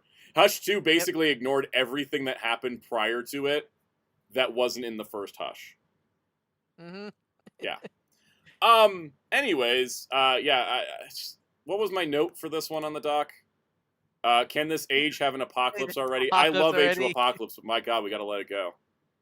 This is too much. Apocalypse, like at least with Days of Future Past, you can at least do some variant stories of Days, because I think Days of Future Past is such a more easier story to tell because it's just future's doomed, send person back in time to stop it. You can always kind of repeat that story. You don't can really do one Age of Apocalypse because that's the whole idea. Just this is the universe where Apocalypse one scenario like that. Yep. And it's always like they're always trying to recapture the magic of it instead of like doing something interesting. Like I want to see the Age of Apocalypse like 20 years later after Apocalypse has been taken down, and like what does that look like? And that's kind of like where we're at. All right, now let's flip sides to DC, who's just been killing it lately. Here we got my favorite thing to hear: Batman Beyond meets Static in an Elseworld series. Batman Static Beyond, a 6-issue series coming from who is it? Evan Narcisse is writing it, and Nicholas Draper-Ivy is doing the artwork. And sign me the hell up! I will be buying all 6 individual issues and the trade. I'm glad because Nicholas Drapes did some fantastic art on Shadow of the Dakota. I love their artwork. Also, I think it's more surprising how because the whole idea of a Static Beyond or those that came from Batman Beyond, and maybe go man, how come no comic ever uses that concept ever into now? I think there was that one shot for the Static. Was it the milestone anniversary issue? Had a one story of Static Beyond and Batman Beyond, and that was it. And then now we're finally getting a full series. But look, with the sounds of it, it's not in the Neo timeline, but it just kind of sounds generic Batman Beyond, just Batman Beyond story, which that's fine. I do like, but because the sounds of it, this Static at least might be Milestone Return Static, but so his costume, it looks very much like a future version of the Milestone Return outfit, which I like. Which is based on the cartoon as well, so it kind of all connects together. Will they make a Beyonce reference? I hope so. What's cool? I mean, the premise. This kid says his Beyonce is like my favorite line from any Batman episode. Yeah, what's really cool about it, because when you reading some of the other stuff is I like that this isn't just a Static and Beyond crossover, because they mentioned Rocket's son is in it, so that's really cool. That's actually my favorite part of all this, because it's like, this is something we've kind of seen before, but we've never seen Rocket's son be more than a baby. Yeah, so that's really cool to delve more into that, which I love.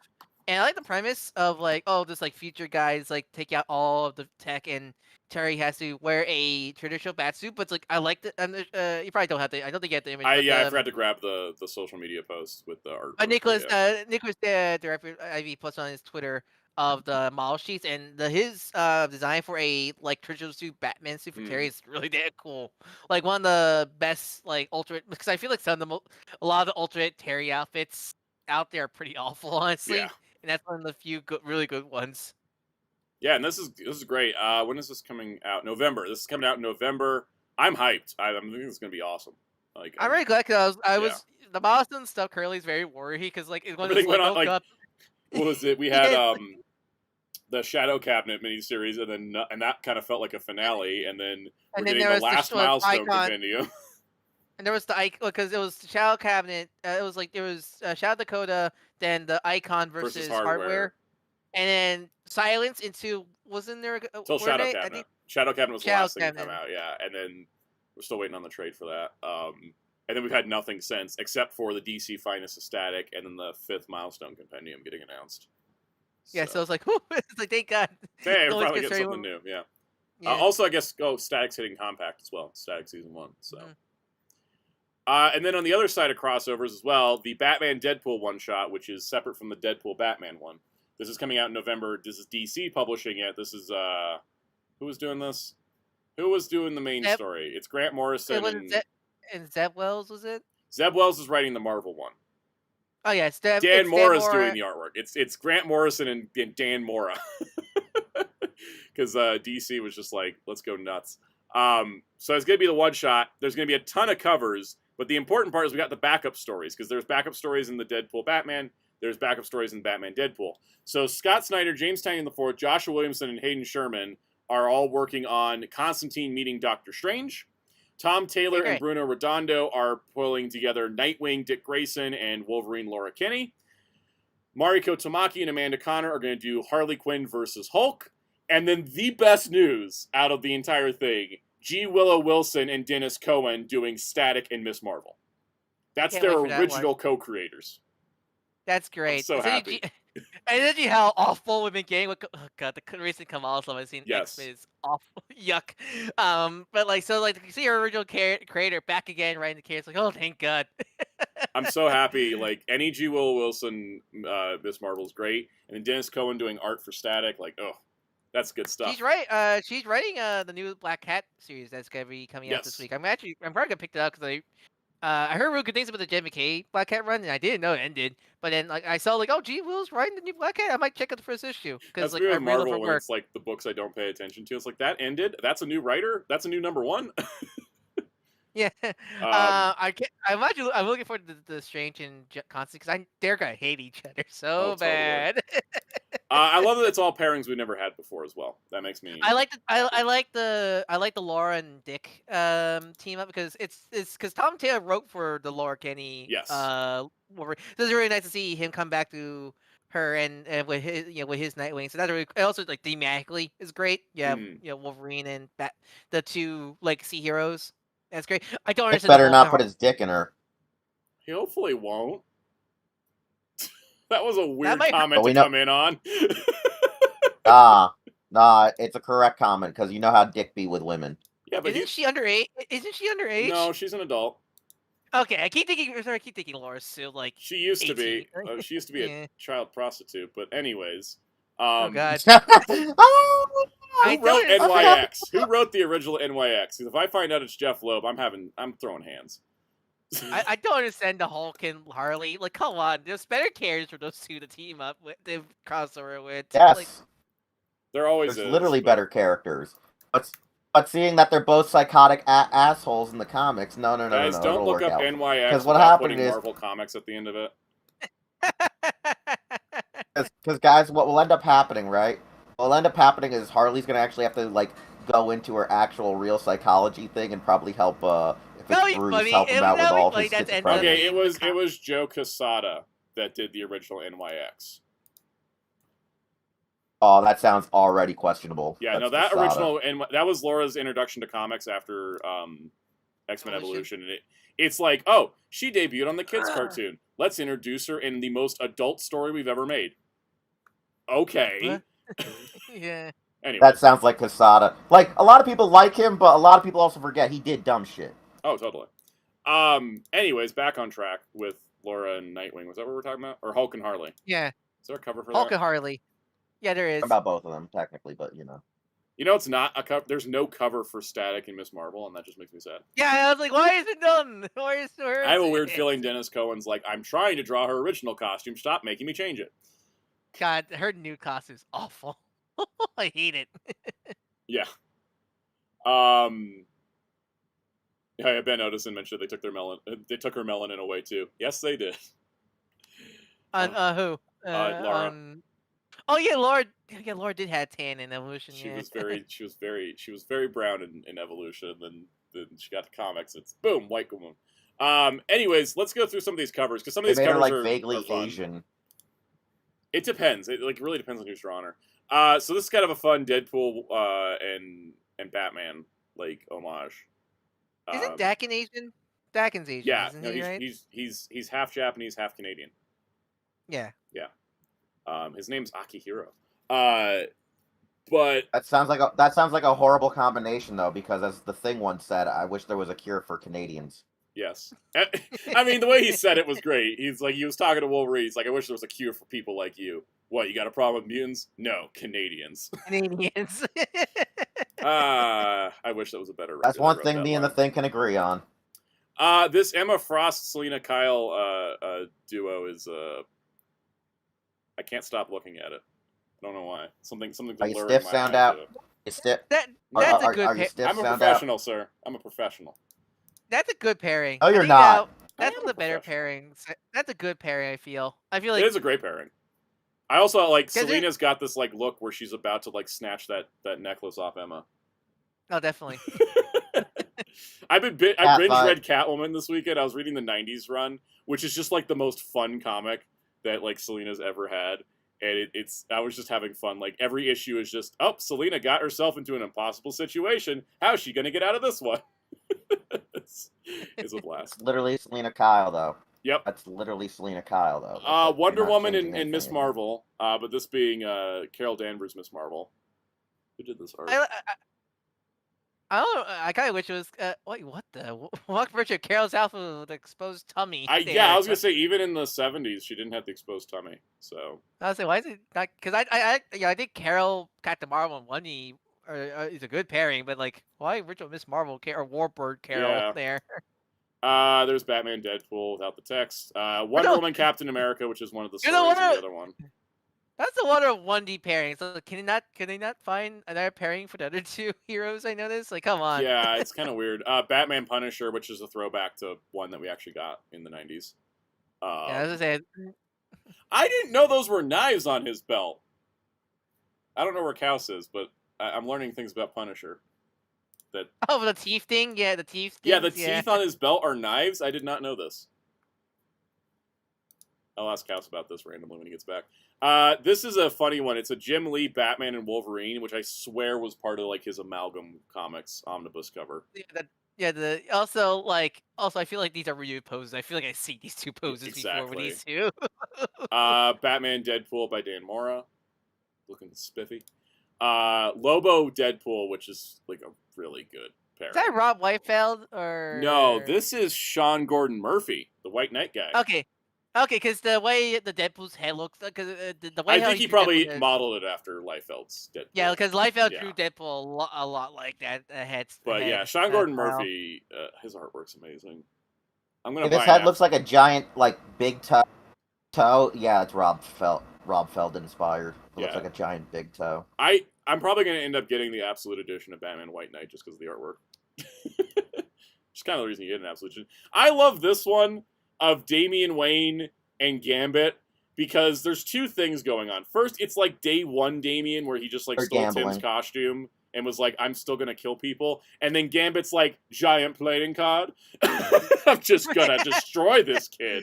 Like, it looks like a it looks like he's gonna beat him like a Yakuza, like in Yakuza where you take the bicycles and smash people with it.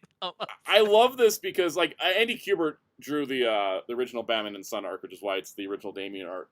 Or design. I just love it's like Gambit got like ported into the middle of all that bullshit going down in the Batcave, and he's just like, you know what, I'm gonna end this kid. I'm gonna end this kid for stringing Tim up on the ceiling like that. Like that's not cool. And he's like, oh, giant card, I can end him in one shot. Let's do. Like it's the most insane thing. It is the craziest thing I've seen Gambit do in a while. And then we got the Bruno Redondo cover. I thought the craziest thing was die. What was that? Craziest thing was die. The craziest thing he did was dying. No. That was not that crazy. That's just, I mean, this is the craziest thing he's done since he, gave himself a lobotomy on purpose. Anyways, Gambit lore is weird. I like this Batman Deadpool cover that's like homaging the Crisis cover. He's finally dead. God. Yeah, it's like Batman's relieved that Deadpool's dead. Which is my favorite part. Look at everybody in the back, and they're like, "Yay!" Yeah, everybody's cheering. Yeah, everybody's cheering. Even Black Adam.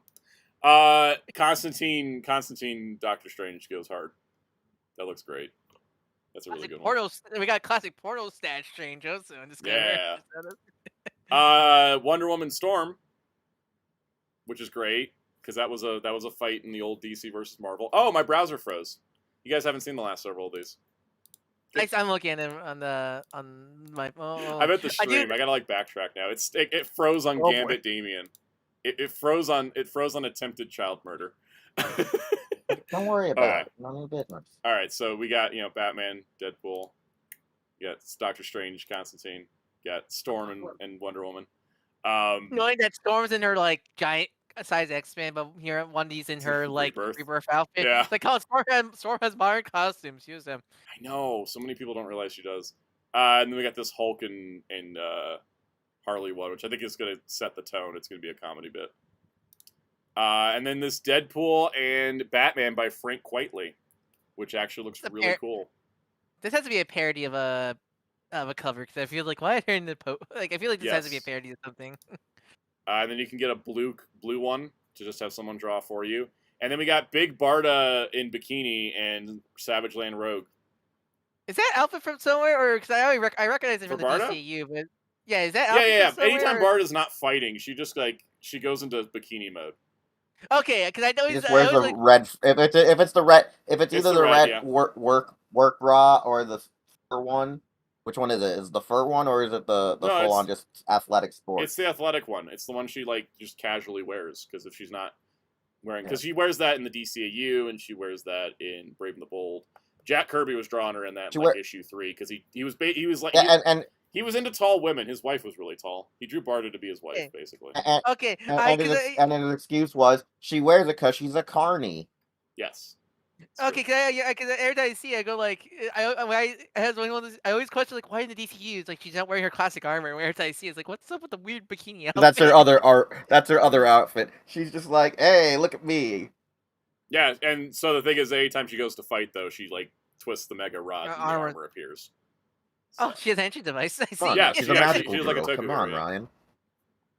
She's a magical girl, Ryan. You got to twist it, bop it, sock it.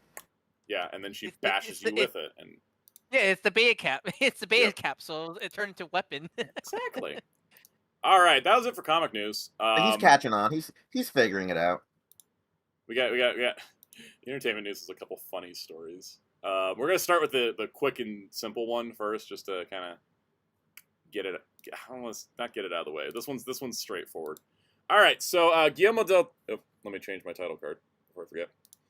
Guillermo del Toro's Frankenstein has confirmed release dates. It'll be hitting Netflix November 7th and be playing in select theaters October 17th. Please select one of my theaters, Netflix. If it plays near mine, do it. Probably might go out and watch it. I'm going for it. If anywhere in my city, I'm going.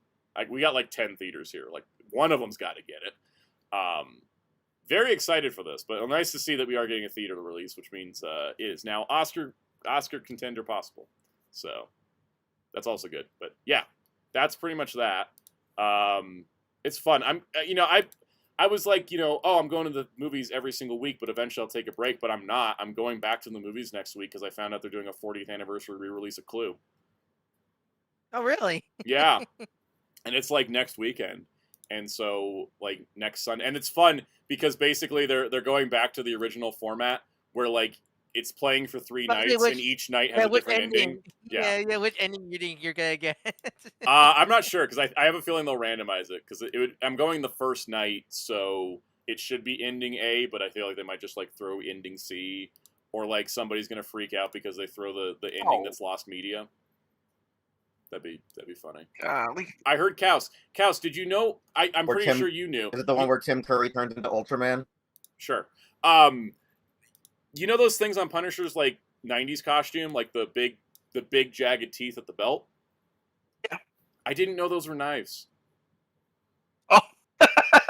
You thought you just had them? I just thought it was a design thing. I didn't think it had a purpose. No, you didn't.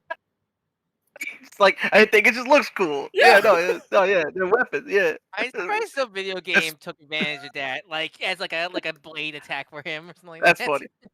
Yeah, because I saw one of the variant covers and like Batman's around the corner and Punisher's pulling a knife. I'm like, that had it's like in Star Wars when they finally like established that those pens on the Imperial officers' arms were like data nodes, and I was like, those had a purpose this whole time.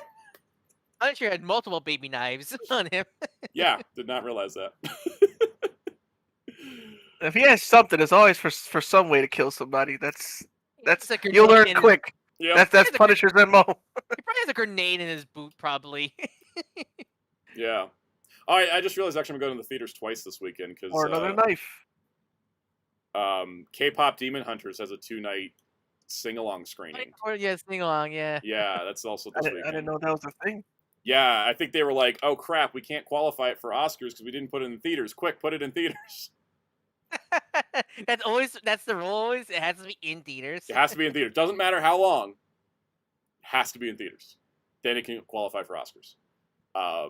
That's why you'll see like a straight like Apple TV will put a movie out in theaters. It makes no money, but then it gets a bunch of Oscar noms because it ran in theaters. It can't be a limit. It can't just be like a premiere thing. It has to have like a release where people can go buy a ticket and see it.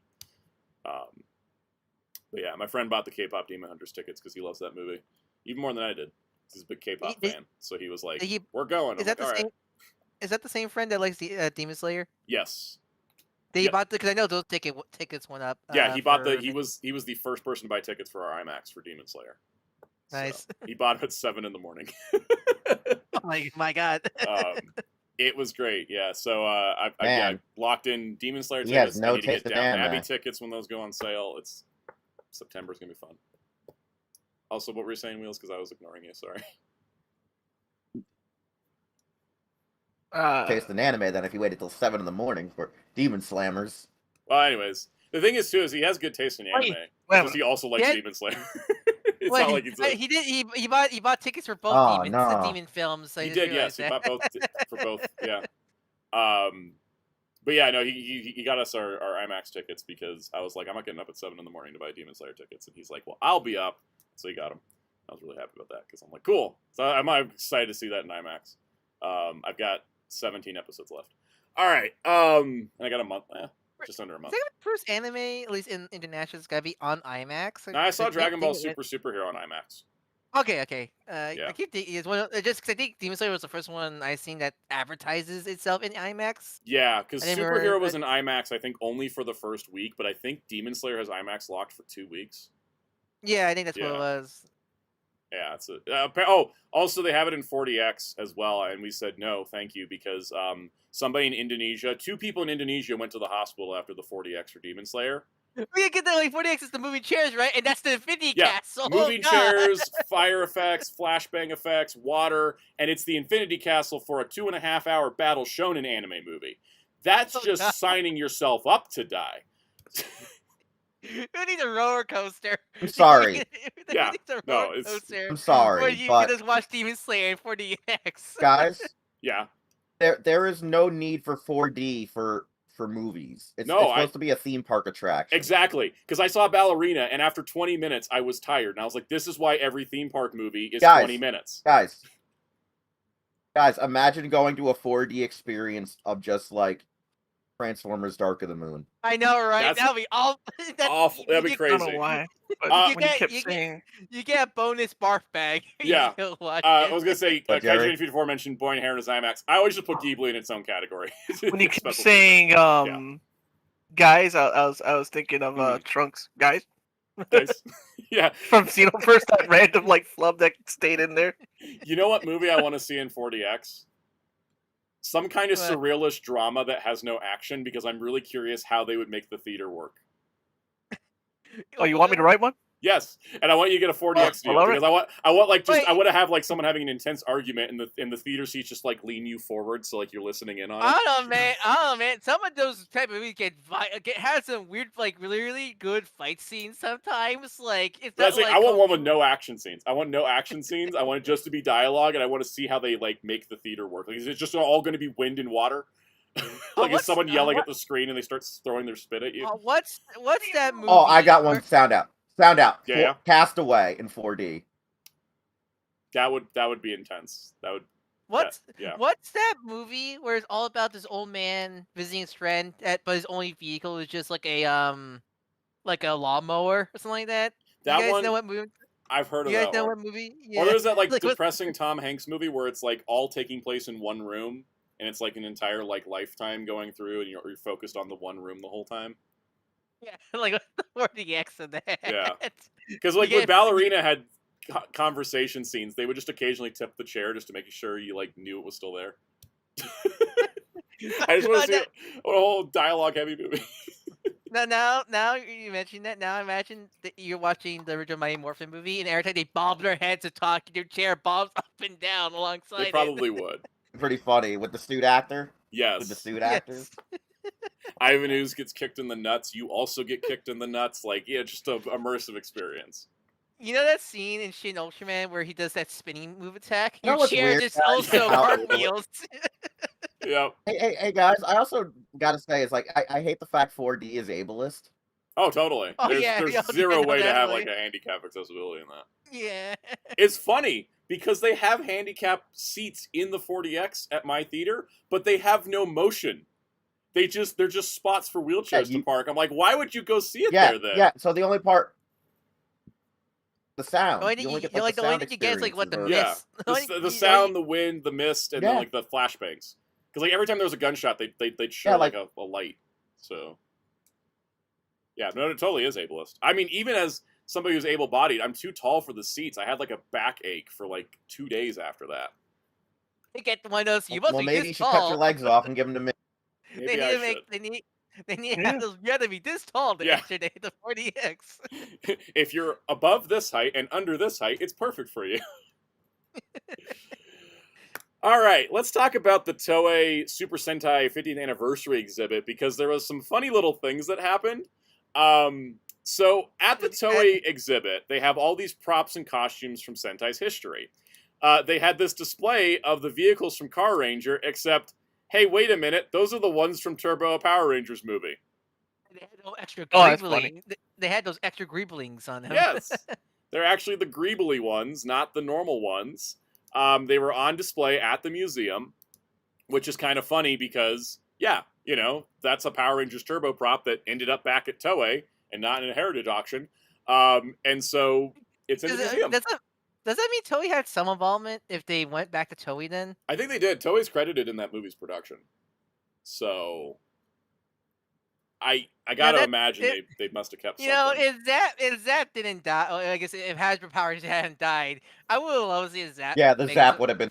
Yes. Like a Zap Turbo Megazord, that's just the movie version. That should have been the second release. I'm gonna say this right now. I love though how in the movie it's all gribbly, and then all of a sudden a light flashes like like Daimon. Yeah.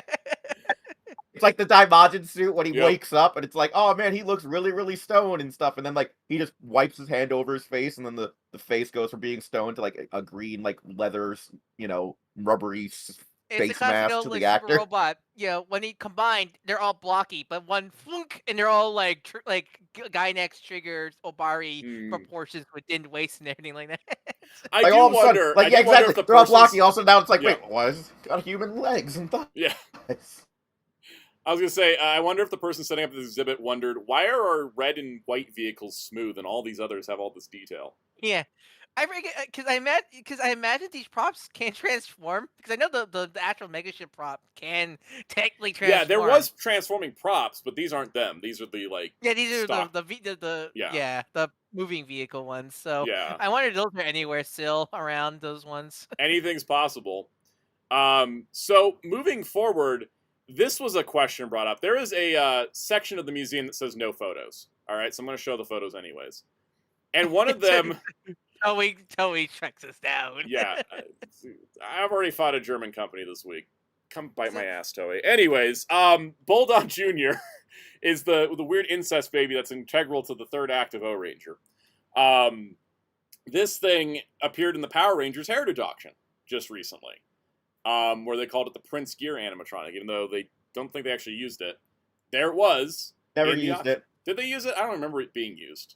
They never know. They never used it. They never used it. And if it was used, it was in the background where you couldn't see it. Okay. I'll say this right now because what happened was because what ended up happening was there are unused monsters from O-Ranger that were background characters in a lot of episodes from Zeo onwards, and some of them were retooled. Like the Bara Cop was reused for, I believe, in space, but they retooled him heavily. So some of the if it was there, it wasn't visible on camera. So they had the prop. It sold at auction. It somehow ended up in this museum. Now this led to a bit of a rabbit hole, which is as Sound dubs it, the weird baby saga. Weird baby saga. So, for example, they were selling a Tyrannostaff on the auction, and there was a Tyrannostaff at the museum, right? That's an example. Now, someone that went to the museum and took some really cool photos confirms that all of the props that were in this previous thread comparing shots are different due to paint applications or dents that weren't on the prop at the museum compared to the prop that was on the auction. Except for Bulldog Jr. Yeah, because at least like something like Tyrannosaurus, because they use 10 Opera Ranger 10 years was not that long ago, so they probably still have the prop fresh. So I imagine. Here's the thing with a lot of this stuff too. Is anything that could have came from the heritage auctions. One, we do know that there are fans that have relatives here in America or friends here that could have got it for them. Heritage auctions did not let you buy. If you were in Asia, you could not bid on the auctions. Yeah. Also, people forget one other thing. People forget another key factor. Koichi Sakamoto lives in America. Yes, he does. So Koichi himself could have bid on these items. He has a house here, which means he's eligible. Yep. That's funny. I now imagine he just always flies back and forth when he needs to direct for Ultraman. Basically. Yeah, no, Koichi allegedly has a house here because, we were told, yo, didn't you know he lived in America? He has, literally we're like, what? They're like, yeah, he even has an office. And we're like, what? This is not uncommon to happen if you're in the entertainment industry long enough and you can afford 2 houses. It does benefit you because of tax and availability and contract stuff. It does benefit you to have a California address, even if you want to live somewhere else. It's good to have a house in LA. I mean, the only thing that would bar Koichi was at the heritage auctions. They wanted your social security number. So unless he had some other way around it. Yeah. Someone lives at the house for him. It could have been him. I'm just throwing that out as a possibility. I'm not saying it's Koichi, but I'm saying if it wasn't a fan that had a relative here, a fan that also was living here or something that was able to bid on the auctions or have someone help them bid via proxy, that's most likely how some of these props could have ended up in Japanese or other people's, hands. And a lot of the props in the auction could have been duplicates, but the ones in the museum don't match, except Bulldog Jr. matches to the one that was in the heritage auction. So somehow this got to Japan and ended up in that museum. Well, the big question, because this museum, was it fishy, run by Toei? Yep. And yeah. So that means somehow, if these are from the auction, those people got to Toei, go, here, take it back. At least specifically with this baby. Nobody's been able to match up, because people have been going back, there's been a lot of coordination about this. It's the only prop that matches with wear and tear to the one that's in the heritage auction is Bulldog Jr. This baby is the one thing that matches from the auction. Everything else, there are duplicates of it in the auction that was also in the museum, but they were different for wear and tear reasons. So somehow this baby ended up in that museum. Too bad no one has any Ghost in the Shell hacking abilities where they can just tap in and not be noticed and find out who got it and how it got there. No, imagining goddamn Meet the Robinson moment. Someone bought the baby, put the baby in a basket, put it in front of Toei's doorstep. It's here, have your weird incest child back. Are you looking? Yeah. Hey, are you looking for your baby? We have your baby. No, they didn't. No, they don't even. No, they rang the doorbell and ran, and then the Toei officer comes and going "What in the world?" Yeah. And then that one Toei and then the next Toei employee goes, "Oh, that's the instant baby. Oh, Ranger. Wait, what?" And then they wouldn't do the wait what. Japan's used to that stuff. That is true. Because they're doing that whole royal family thing of inbreeding was part of their downfall. Overrate's just a very strange kid show. Anyways, remember, guys. Blade Raider Magic Toei's doorman dressed like a nun. Guys, remember. A lot of anime. He's my first cousin. It's not that wrong. Wait, I just realized. Yes. I never watched Ranger. Are the royal family techno-organic, or is it a robot scenario? They do not explain it. Okay. So they do not explain it. They loosely explain it. They loosely explained it. They said that they were humans that started becoming biotechno-organic mutations, but then eventually, they became more machine than human. Oh, so it's a it's like a Cybertronian where it's a tiny bit of organic DNA in them. Apparently enough organic Yeah, 'cause DNA originally- to make a baby. Yeah. Anyways, Originally, they mention it early on when they talk about like what happened during the Great War. I'll play it right here. This baby belongs to the museum. yeah. Let's ask Gosei how babies are made. There's a simple explanation for it. Convenient. I feel like Gosei always has explosions set up just so he can avoid tough questions. Yes. Like he's just gonna like blow out like he's just gonna blow up a building just to avoid hard questions. Oh look, danger! Go stop Bro, it. I just Right, imagine the little robot that they have in there actually planting the bombs too for him. It is Johnny Tenso's- Five. Tenso's the one doing it. He's the little arsonist. All right, we have a tiny, teensy bit of toy news. It's very minor toy news. It's just it's mostly updates on stuff. But we have a teensy bit of toy news for y'all. You guys ready for this? All right, toys. Okay, Lio Kaiser's got a painted model now. There he is. So hopefully that means he'll. Cause I remember it took a while for Omega Prime to get his painted model, so hopefully that means he'll come sooner than later versus Omega Prime. Yes, and hopefully, Without the QC issues. yeah, Yeah. hopefully with solid QC, so we don't have to go through that again. Yeah, I mean it's looking great. I'm looking really forward to getting this. The good old Titty Force. I'll never call them. Chest I'm Force or expecting my whatever they're calling video to get like flagged by YouTube for saying breast so much, because I'm not Hey, going to look. be calling them chest force. Hey, look, is it your dad or the AI like made for children thing? I mean, I might as well just say breasts a lot. I you mean, know? when you watch no, Mazinger, no. what do you call it? Sound out. Don't you call it Sound breast out. fire? Yes, breast Found fire. out. Just do it like that toy guy says. The videos for adult collectors because they're breast masters. I'm going to Yeah. just say like your trademarks can't hold me down any They have further. boobies. You know, it's gonna. They I'm have just gonna boobies. I'm gonna have fun with it. I'm gonna have fun with it for sure. Because like you know, And then Sal, what was I calling Star Convoy? I was not calling that bitch Star Optimus Prime. Okay, it wasn't. And Sal gets 7 more adult toy sponsorship emails. Yes, I got like 3 more of those today. Also, an AI-powered company is trying to hit me up for something, and they threw me an insultingly low offer, and I've just ignored it. And every week they send me a slightly higher, insultingly low offer. I'm assuming you can't disclose how much. I'm assuming. I don't want to, but like, I can make more money off of a YouTube short than what they're offering me. Oh wow. Oh boy! Yeah. And you don't make a lot of money off of those. No, YouTube shorts are like promotional material. It's like advertisement, you know? Yeah. I am a breastmaster, man. I love me some breastmasters. I like breast fire. So. Sound out. Yes. Found out one from the school of titty master Dean Ambrose. I don't know who Dean Only I would understand that in this call. Only I understand you, Wheels. On that one. Oh, why the group shot of all. There's someone in the... Soundout's chat that gets me. Yeah, it's pretty sure it's a chat. The group Yeah, it's in the shot call. I don't know why the group Yeah. shots of all the breast force together give me like Bionicle Mystica, like Bionicle Nika Paraka. Oh, like promo this one ad. where they had it's after their top surgery. Yeah, I don't know. And This, it's got like I the just, breasts up there. Yeah. yeah, like it looks like those Guys. Paraka images. Like yo, breast force. Yeah. Yo.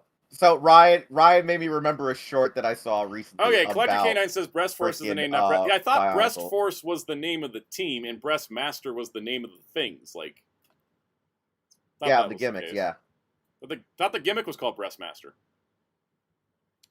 yeah, they were. I'm going to the TF wiki. We're gonna settle this. As you're saying, Wheels. Yeah, you can continue. Oh, so I saw this short over the weekend about it was like the most misleading campaign Lego Bionicle ever said by they're like, these water Bionicles, they told you to take them into the water, and someone said, no, they never ever said that. You just implied that. You I know the thing you're talking about. I've never seen that short on. I've never seen that YouTube short. Yeah, they never said you put them in water. Yeah, so it was like, you're an idiot. They never said that. They just said that they were water characters. Is that like? Is that like? Is This is that why like I think this is why I think kids raised in the CGI era in their CGI form really screwed them over because because you would know if a toy was made of water. Because not even the commercials had the toys in water. It was only the CG characters in the water. So according to I know a lot of people were like ratioing this guy. According to the TF Wiki, they are officially breast animals. But that's about it. Remember, the TF Wiki can't make up their damn mind. Oh, what's the name of the team? The name of the team is Breast Force. That was not up for debate. Mm-hmm. Yeah, K9's right. Breastmaster is a term that fans made up. Wouldn't stop Hasbro from using it, though, because they use our damn made up terms all the time. But yeah, no, they officially were not referred to as Breastmasters. Remember, they used to actually use the Gesalts. They used to say Gesalt. Remember, that's a German word for combining. I don't even know who came up with. So is that wrong? That's not wrong. That's a German word for combining things. I mean, never forget. They but where did we even come up with that one for it to be the fan term for the combiners? I don't know. It's probably one of those legend, those back in the ye old days of fans using that term, and it just got osmosis to the osmosis scenario like that. But yeah, officially speaking, yeah, Breastmaster is a fan term. It's like, I mean, it's always one of those interesting people trying to find out where did this term we use now came from. It's always find that interesting, like kibble. That's funny because me and Jerry went down that rabbit hole this weekend on really? Puerto Rican kibble. Yeah, conventions. Yeah. Who came up with that? Let's see what the TF Wiki page says. I always think of kibbles and bits when I hear that. Yeah. That's what because yeah, I never I'm like, heard dog food. What's dog food got to do with this? Yeah. Origin of term. Google's archives of the Transformers news group Alt Toys Transformers indicates that the first time the word kibble was applied to Transformers was February 1996, when a poster named Lizard coined the term combiner kibble to refer to removable hands, feet, heads of Generation 1 combiner toys, which had no place to store in the combiners, disassembled, and had to be set aside. The term went on to creep into use by other posters over the following years as a way to referring to non-storable parts and accessories. Reflecting on the term years later, Lizard said, "The word comes from, of course, pet food. I guess I felt a plethora of small pieces of Transformers detritus strongly resembled the little bits of cat food battled all over the kitchen." So it really was kibbles and bits. There you go. It literally was. We're learning so much today. The more you know. Do. Anyways, yeah. Why do I have a feeling the Gesalt term was that it was an actual term used for marketing in Europe? And that's how it became the issue? Yo, devastator consult and Gestalt and all that stuff. A gestalt, an organized whole that is perceived as more than the sum of its parts. Which is accurate, because do we ever refer to combiners by their individual components? It depends, because with Superior, I like it Cerebral and Slingshot, and that's it. Bingo. I can remember most of the Constructicon name except for Scavenger. That's the only one I cannot remember. I remember Bone Crusher, I remember Scrapper, I remember Mixmaxer, I remember Long Haul, but I can never register Scavenger for some reason. All right, so the combiner page redirects from Gestalt. That doesn't help. That doesn't tell us about the word. But I mean, Gestalt would be your literary term for it. Combiner is just a made up thing we say. Let's see, Gestalt, a German word for literally means form or shape. In this context, refers to the psychological concept, namely something which is more or greater than the sum of its parts. Example, a table being more than the timber it's made out of. The origin of Gestalt as a fan term is unknown. The early documented use is in 1998, where it was already in common parlance. Intriguingly, however, the Robots in Time series of novels published in 1983 and 1984 prominently feature a Gestalt robot who could split into 6 smaller autonomous robots, each with a different personality. If this actually inspires some Transformers fans searching for a good word to use, there is no evidence of it, but the publishing time frame is conspicuously close to the opaque early days of online fandom. So, Robots in Time is what we can blame this for. Question, and last thing about this is, was Seeker a term used in the universe, or was that another name we use as a fan? I think that was a term given to them in the comics. Seeker, let's find out. I think it was in one of the comics. All right, let's see. The term Seeker refers to Decepticon jet troopers. This is most clearly and commonly known in G1, but any franchise of Starscream inevitably is going to feature some family of Redeco jet formers. The word Seeker hovered along a long time in a strange gray area between official and fan-coined terms. It seemed to have originated in extremely obscure official or semi-official writing, but somehow widely became used among fans. See below. Okay, below. Origin of the term. Truly a mysterious thing about the term seeker is the fact that despite being wildly used as fans as early as the 1990s, nobody knew it actually came from, as evidenced by confused conversations at the time on Alt Toys Transformers. There are plenty of wrong answers. The strongest suggestions seem to be that it came from a hunter-seeker skyship used in issue 17 of the Marvel US comic, though the Decepticons it applied to in that story are only shown in their flight modes, which look nothing like the jets in question, and are completely different than the Cybertronian forms of the Coneheads, who also appear in the issue. The only real connection between the hunter-seekers we were shown and the seekers is that there was more than one of them and they fly. During this time when the term was believed non-canon, fans flirted with other terms such as Sky Raider, but in 2002, Simon Furman used Seeker in a Dreamwave War Within script, which sealed the deal of officiality and set the tone not just the fandom, but the Transformers fiction that came onward as well. Years later, the mystery was finally solved with the discovery of multiple department store advertisements in the 1984 holiday season where the word Seeker appeared. The JCPenney catalog, sometimes called Wishbook, featured a page dedicated to Transformers that included this statement in its description for Starscream. Airplane with sensational F-15 styling scours the countryside searching for Autobots. When they're found, the Seekers set out to destroy them. It is also said Soundwave sends messages to the Seekers and other Decepticons.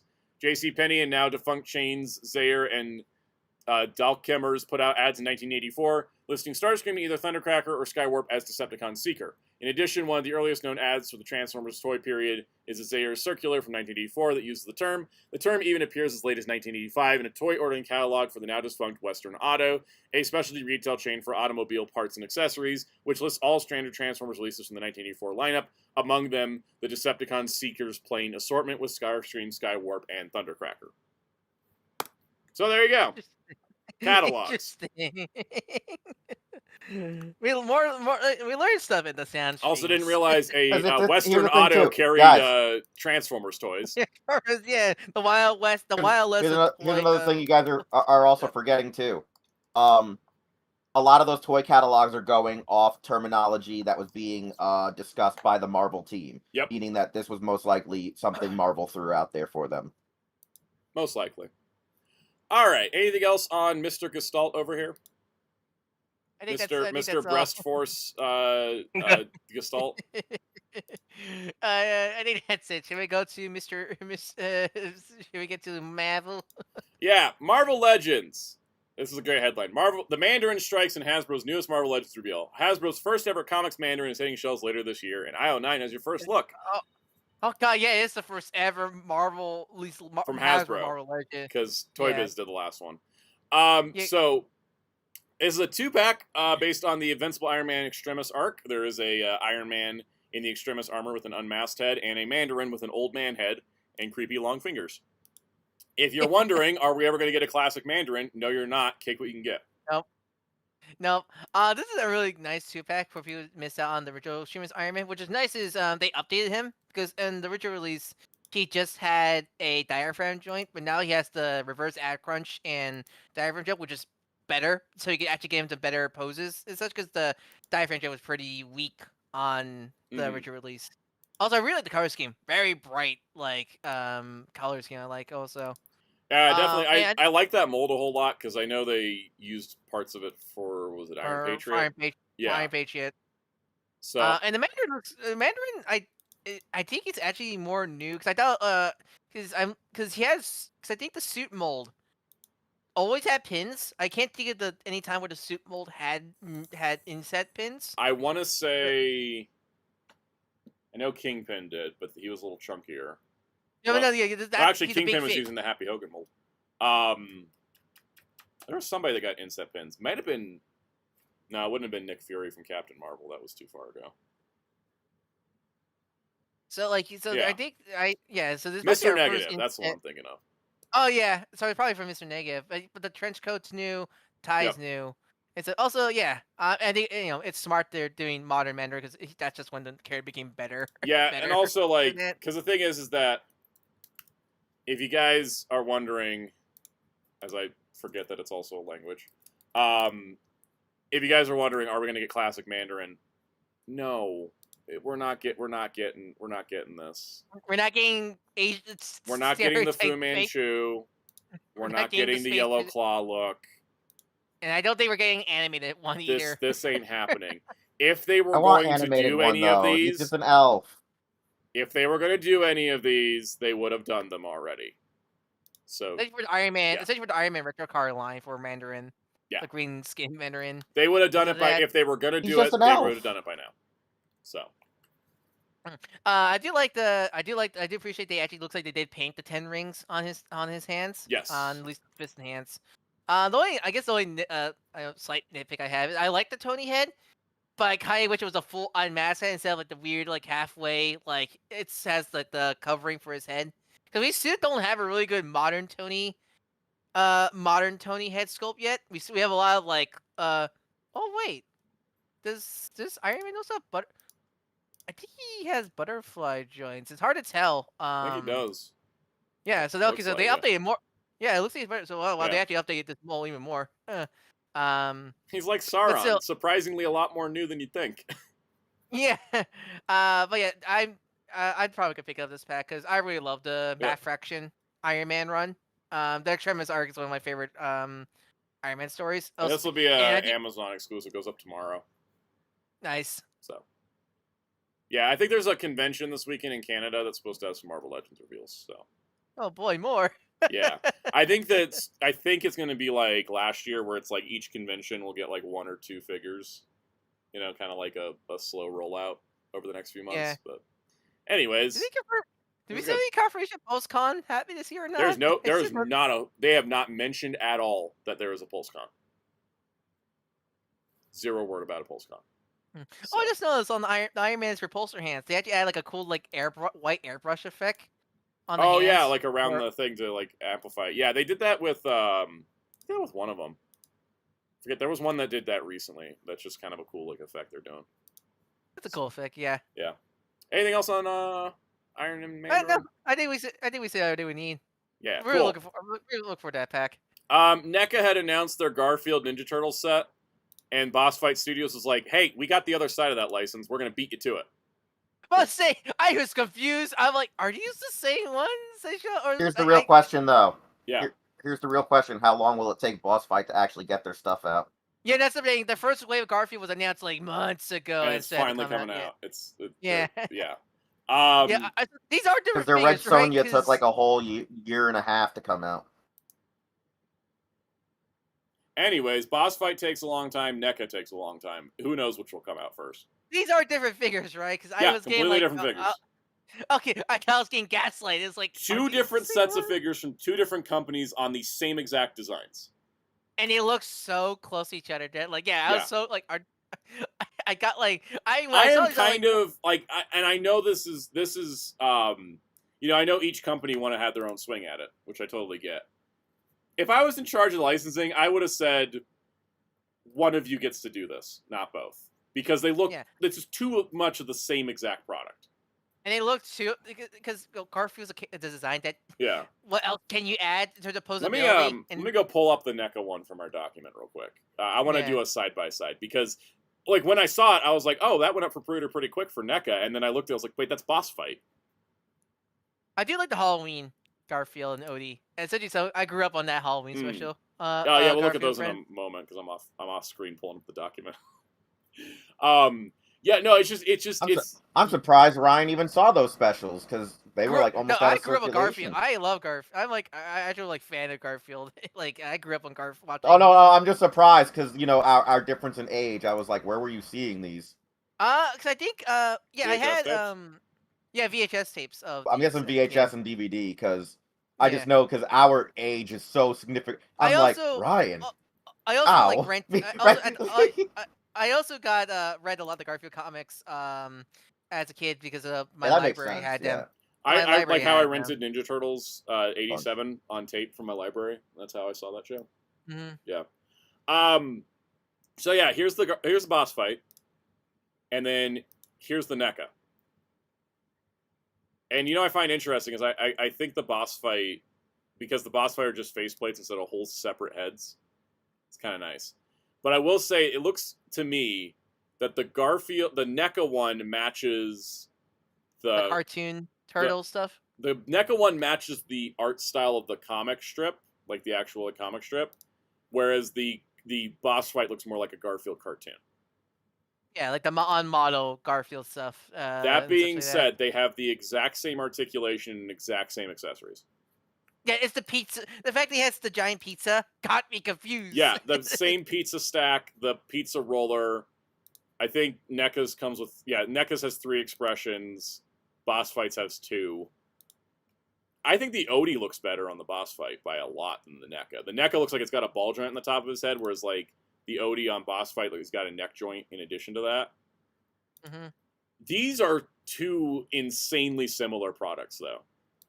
Like, yeah, it's like, was no one talking when they were making these figure scenarios? Yeah, this what comes down to the licensor that would have to say, like, good old Nickelodeon. Yeah, and it does feel like if you roll up with a check and an idea, you can license Ninja Turtles for anything right now. Like there's no sense of brand saturation. There's no sense of overdoing anything. It's like if you have a company and you have the ability to give Paramount money, they will approve basically anything for Ninja Turtles. I mean, you got those Hello Kitty Happy Meal collab. Exactly. It is a little excessive, and yeah, we got these. It's basically these like 2 of the exact same product.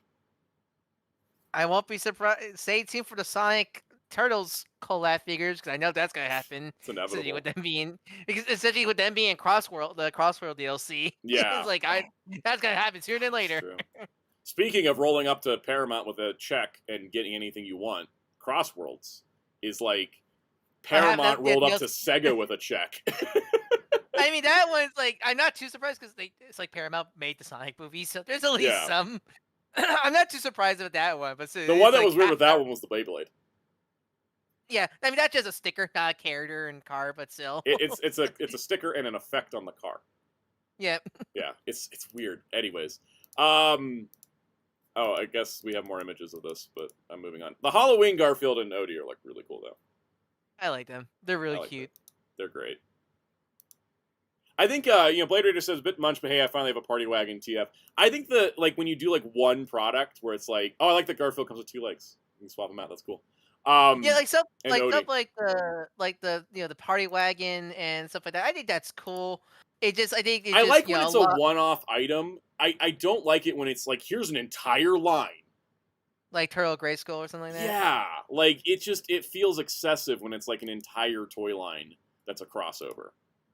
I kind of like it when it's like, here's a cool box set, here's like one wave of figures, because like Turtles of Grayskull, that was really cool when they announced it, but we've had 2 whole years of toys for that, so it doesn't feel special anymore.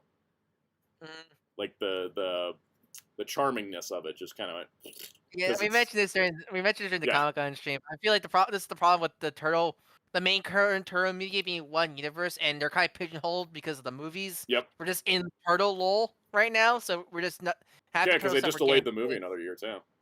Yeah, so the only Turtle stuff we've been getting is crossover stuff like this. It's like, right? It's like because the cartoon's on hiatus because they can't do it because 1, who knows what's going on with that, and 2, you can't really do anything with that because they're pigeonholed because they're connected to the movies and stuff like that. Because that cartoon, as good as it is, can never do anything significant. Mm-hmm. And also, I was just thinking about I had a thought. We'll move on. Maybe it'll come back to me. It was like a butterfly. It left my head. It's gone. Yeah, no, it's one of those things. It's wild that like the Garfield and Odie look exactly like they're so, like not exactly, but like very very similar to the NECA ones. Oh, that's right, Common Jojo. Why is there so much turtle stuff? Why is there so much turtle stuff and there's no Red Sky or Next Mutation or Rise? Red Sky, Rise, Next Mutation. If they want more Turtles product, there's 3 shows untapped right there. Now Game Century and 2012. Now, exactly. At least those are fresh, but still, we're just now getting them. Yeah, those 2. And it's like, but it's like NECA's like, we'll make Image Comics before we make Red Skies, and I'm like, why? Anyways, The next two action hero Red Warriors for the Gojuger action hero line got revealed. The first one is Rearranger and the apocalypse of not painting the back of the figures. It's not as obvious with some others, but the fact that Rearranger's torso is entirely white and they only painted the front, I say front half, but that's really the front like 2/5. It's not like, quite. Welcome back, Bandai America, the year of like the 2000s scenario like that. Like, can I say I don't like these molds, and mostly because their crotches are their crotch waist area is so long for some reason. Oh yeah, you're right. Yeah, their proportions are the pelvis area. Yeah, their belts are so high. It looks like they're Steve Urkel and such like that. I know they're all just repaint bodies also, which I mean I know that should how you do a Sentai line, but that's more how you do a Sentai line for a team, not for individual characters like Rearranger, where a lot of that detail on his chest should be like embossed because they're not just painting on stuff like that. Common Jojo says, "Well, they make every Red Ranger. They haven't even made every Universal Warrior. Like they didn't go do Lupat for their two-parter. And then they got the Maji Red that actually looks pretty good. I think I'll give them credit on Maji Red. Okay, at least they remember his cape, unlike the Bandai America, yeah. Okay, I was like, wait, hold on. The cape helps with the half-painted thing because the cape covers his back. So okay, I know there's some inconsistencies I noticed because notice how Maji Red's cuffs, only his glove cuffs are fully painted around. Yeah. But now his boot, not only his boot cuffs are only painted half, but you go back to Rearranger, his glove cuts are only halfway. Yeah.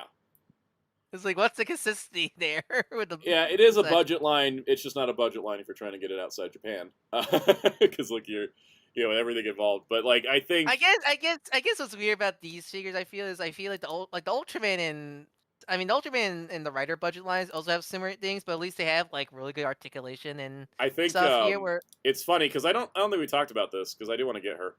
Look at like in comparison, look at Goju Unicorn.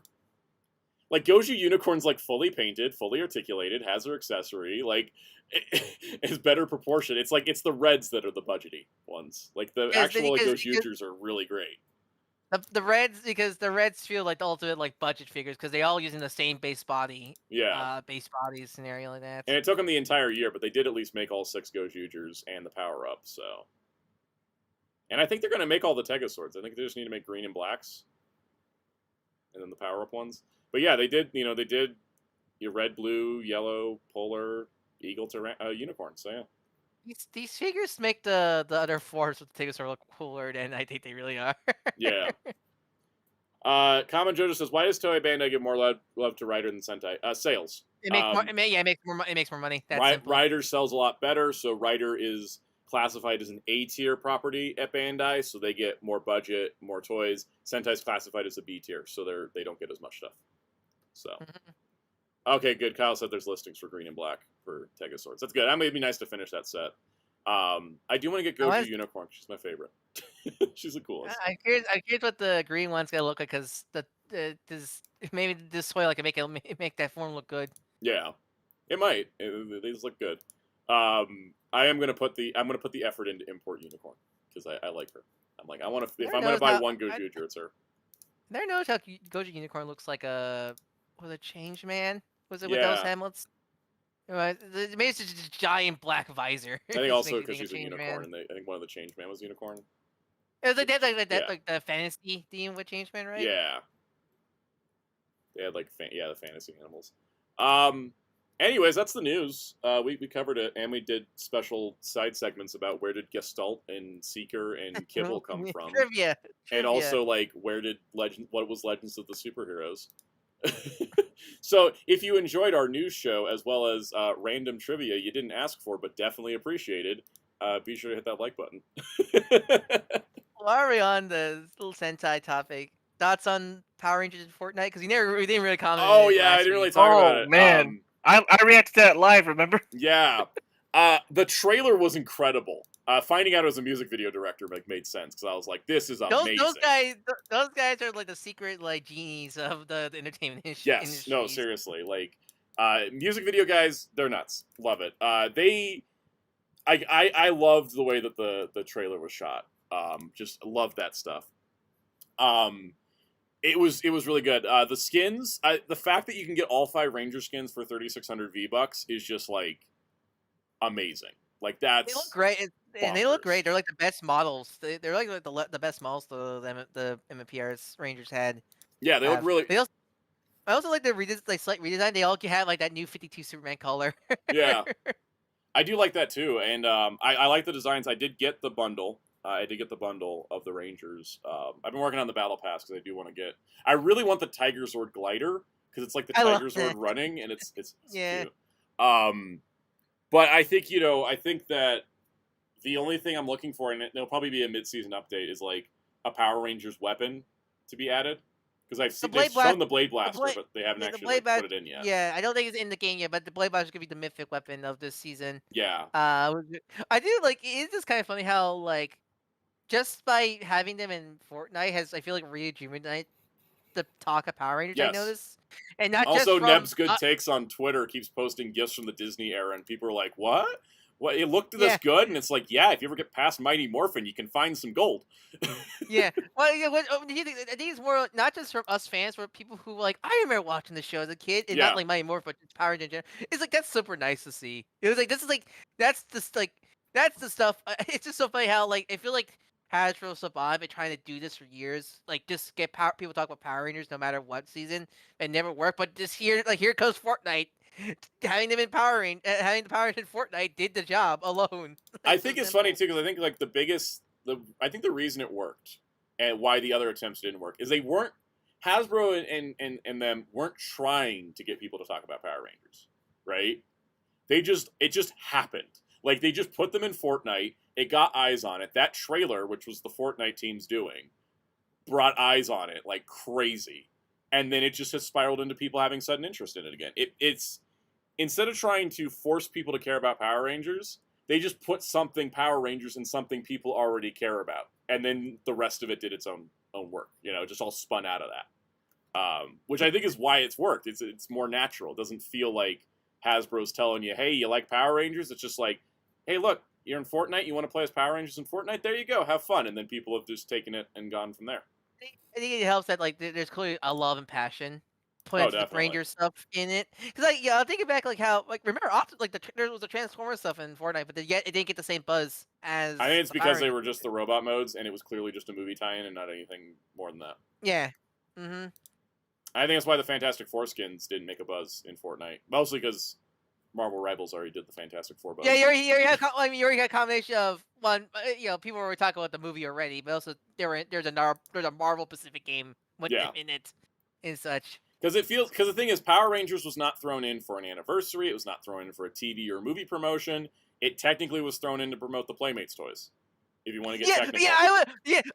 Like when I find that the Playmate toys are now starting to come out alongside them coming out of Fortnite. That's like the best toy advertising. Who needs munitions? You can just use the Fortnite to. That's the thing is, like you said, the passion. Like that trailer for Fortnite had more work put into it than the commercials for the Playmates toys. Oh, hey, I like those Playmates commercials are nostalgic as hell. I liked them until the AI voice kicked in. Okay, I was thinking more of like the actual like they filmed like the like the commercials they did one that they filmed and then one they did with AI. Yeah, I didn't saw the AI one. I only saw the one they filmed so like that. Mm. But yeah, no, the thing is, I think there was just like Fortnite put in the money, the effort, the passion. And it resulted because the thing is, like people can smell a corporate plant, right? That's why nobody talks about Dolores from Jurassic World Rebirth because everyone obviously saw the corporate plant there. But with Power Rangers, there was no reason to put them into Fortnite, like right now. There was no reason to do that. They just did it, and it's like, oh, they just did it because they wanted to. That's the vibe that comes off of it, right? And that vibe carries a lot with people nowadays. Something authentic, something that has passion and feeling behind it will come across from people more than like obviously they're marketing this. Like the synergy machine doesn't work anymore because people can see the synergy machine. It's like how the Doom Marvel season was such a big hit. Yeah. Because, I saw a lot of people talk about not like Gwen. That was like the most time I saw people talk about Gwenpool ever. Yeah, and probably the only time that's ever happening. The way Marvel handles things nowadays, right? And let's see. Until she gets the rivals, yeah. Yeah. But the thing is, like, there was, Fortnite can do a lot because, like, that Fortnite season pass for the Doom event, it was like Doctor Doom wasn't in the movies yet, and like the skins were like Mysterio and Emma Frost and Gwenpool. Like, it wasn't, the roster of the next movie, right? It was just like, oh, we wanted to do Emma Frost, we wanted to do Mysterio, like that. I think is fun. Even like even last season with Superman and Tim, I feel like they didn't get big a buzz because I think you already had the movie. You already had people already saw in the movie. Yeah, this Fortnite skin, which was kind of a bonus. And I think also like the Tim part didn't work because they didn't play him up in trailers or marketing. He was just a skin there. Yeah. Nobody knew if it was Tim or Dick until the New 52 variant showed up because they kept posting pictures of Robin and Starfire.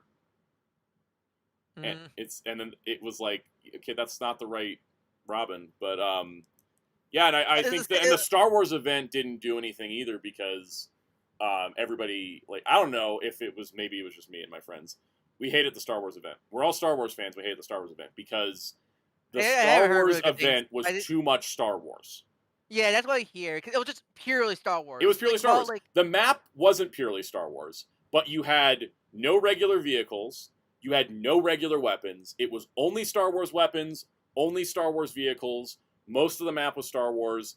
It was like, if you weren't into Star Wars, what was the point of playing Fortnite? And it was in every mode. There wasn't like a mode you could play without Fortnite, without Star Wars being there. Yeah, because there's a bunch of people who like the Fortnite original stuff only. Yeah. And that's why I think the Marvel Doom event was better, because it was Marvel and Fortnite. It wasn't just all Marvel for that one.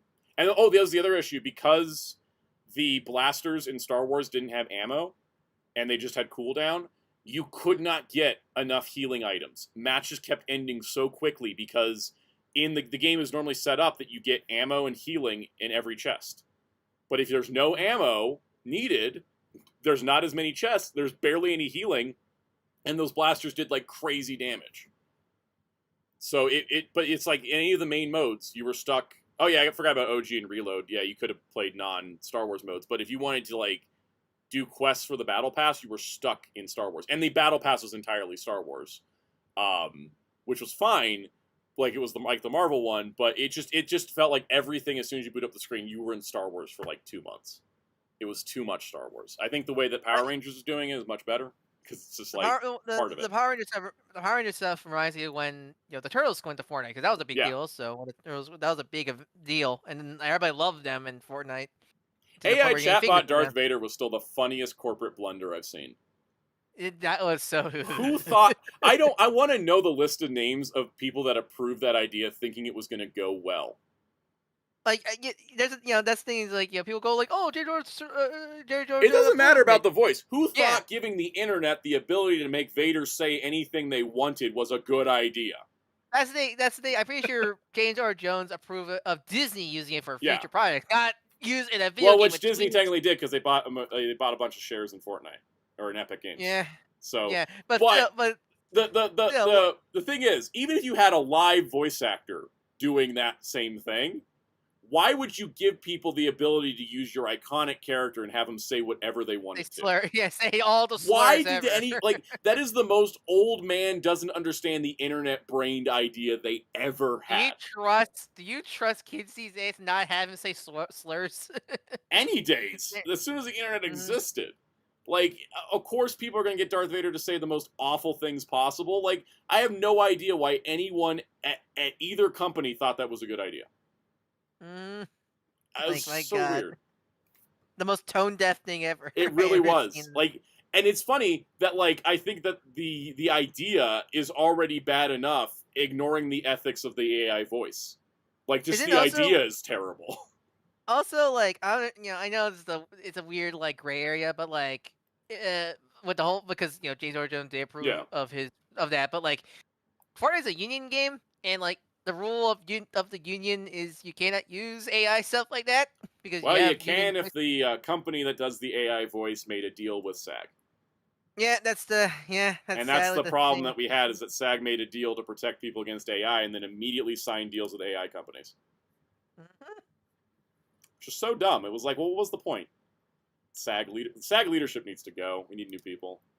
I I heard Sean Astin was trying to be the president. Yeah, Sean Astin's running for it next. I think Yeah. everybody should vote for him because I think he would do good. It's like he was a voice act. It's like he had voice acted in a lot of stuff. Exactly. I think having somebody that's done live acting and voice acting as president of SAG is how you get it to be a better organization for everybody. Because he understands multiple sides of the business. Like, that guy needs to be in charge of SAG. He's like perfectly qualified, and if he wants to do it, he's the one that needs to do it. Like, I'm very adamant about it. And I'm not a SAG member. If I was, I'd be voting for him. But I'm hoping that they do. I hope that his campaign works because I think a lot of people are very frustrated with SAG. A lot of voice actors had joined SAG during the strikes and then almost immediately were like, "I want out," because they didn't even do anything for me. And so I think that if they want to make SAG work for all actors, you need somebody like Sean Astin in charge. Like, plain and simple.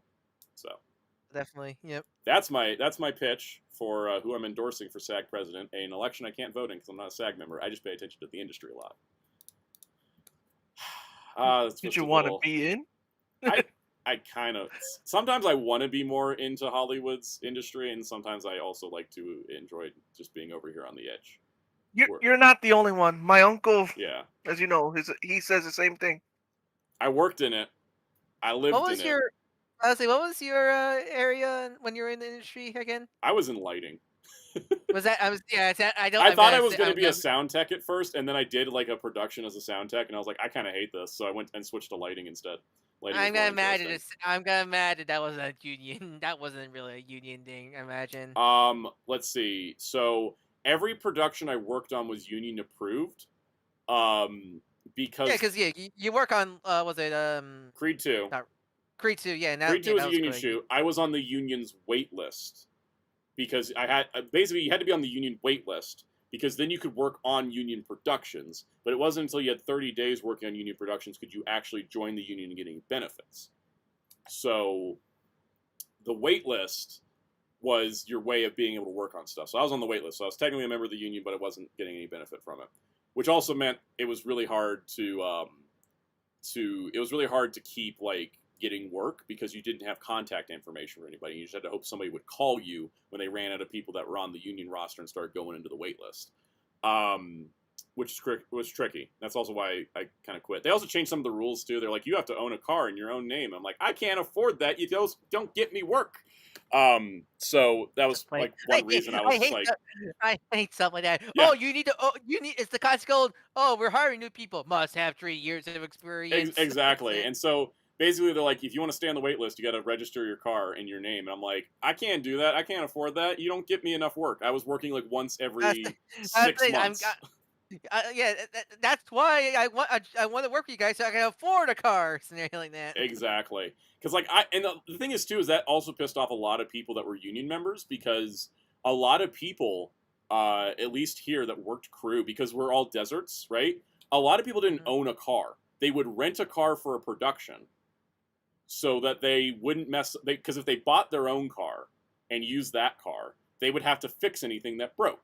But if they rented a car, they wouldn't have to fix it. They just have to pay for the insurance deposit. So a lot of people I knew in the union and on the wait list didn't own their own car because they'd rather just rent a vehicle and then drop it off at the rental place and let them deal with all the problems with it and then bill them later, which was a strategy. I don't know if it was the best one, but that was the way a lot of people worked. So that change of that rule really alienated a lot of people. That strategy feels like if you had a stable job, you can kind of risk it scenario like that, I feel like. Because the other thing, too, is that, like, I was like, well, how do you afford, like, all the fees and stuff? And they're like, oh, it all works out. And then I worked on Creed 2, and then I got the paycheck for 5 days, and I was like, oh, yeah, I could have totally rented a vehicle and let it get trashed and then return it and then paid for it. Because if you work consistent enough, you could always pay those things, like, no problem. But yeah, it was very tricky. Common Jojo says, how many movies do you work on? I worked on one movie, which was Creed 2, and then I worked on a bunch of short films. Some of those were part of film classes, but they were still union productions, which was nice. That was like how we got a leg up into things. So yes, people, if you ever meet Santa, make them you can have him sign your copy of Creed 2. I can't. I'm not even credited in the credits because they had a paperwork screw up. I did update my IMDb page though. I got that updated, so like I have credit there. I'm listed as uncredited. But yeah, so the thing was that like during film class, we would do union productions as part of the class, which was actually really great. And so I'd done one as a sound tech because I already had sound tech experience because I was a sound tech at my church for like 12 years before I got out of it. The one good side of the pandemic, I got out of working at a church for no money and no respect. Anyways, real glad I just kind of moved on from that as well. But anyways, that's a side tangent for a different day. So I was like, oh, let me do sound tech. I already know how to do that.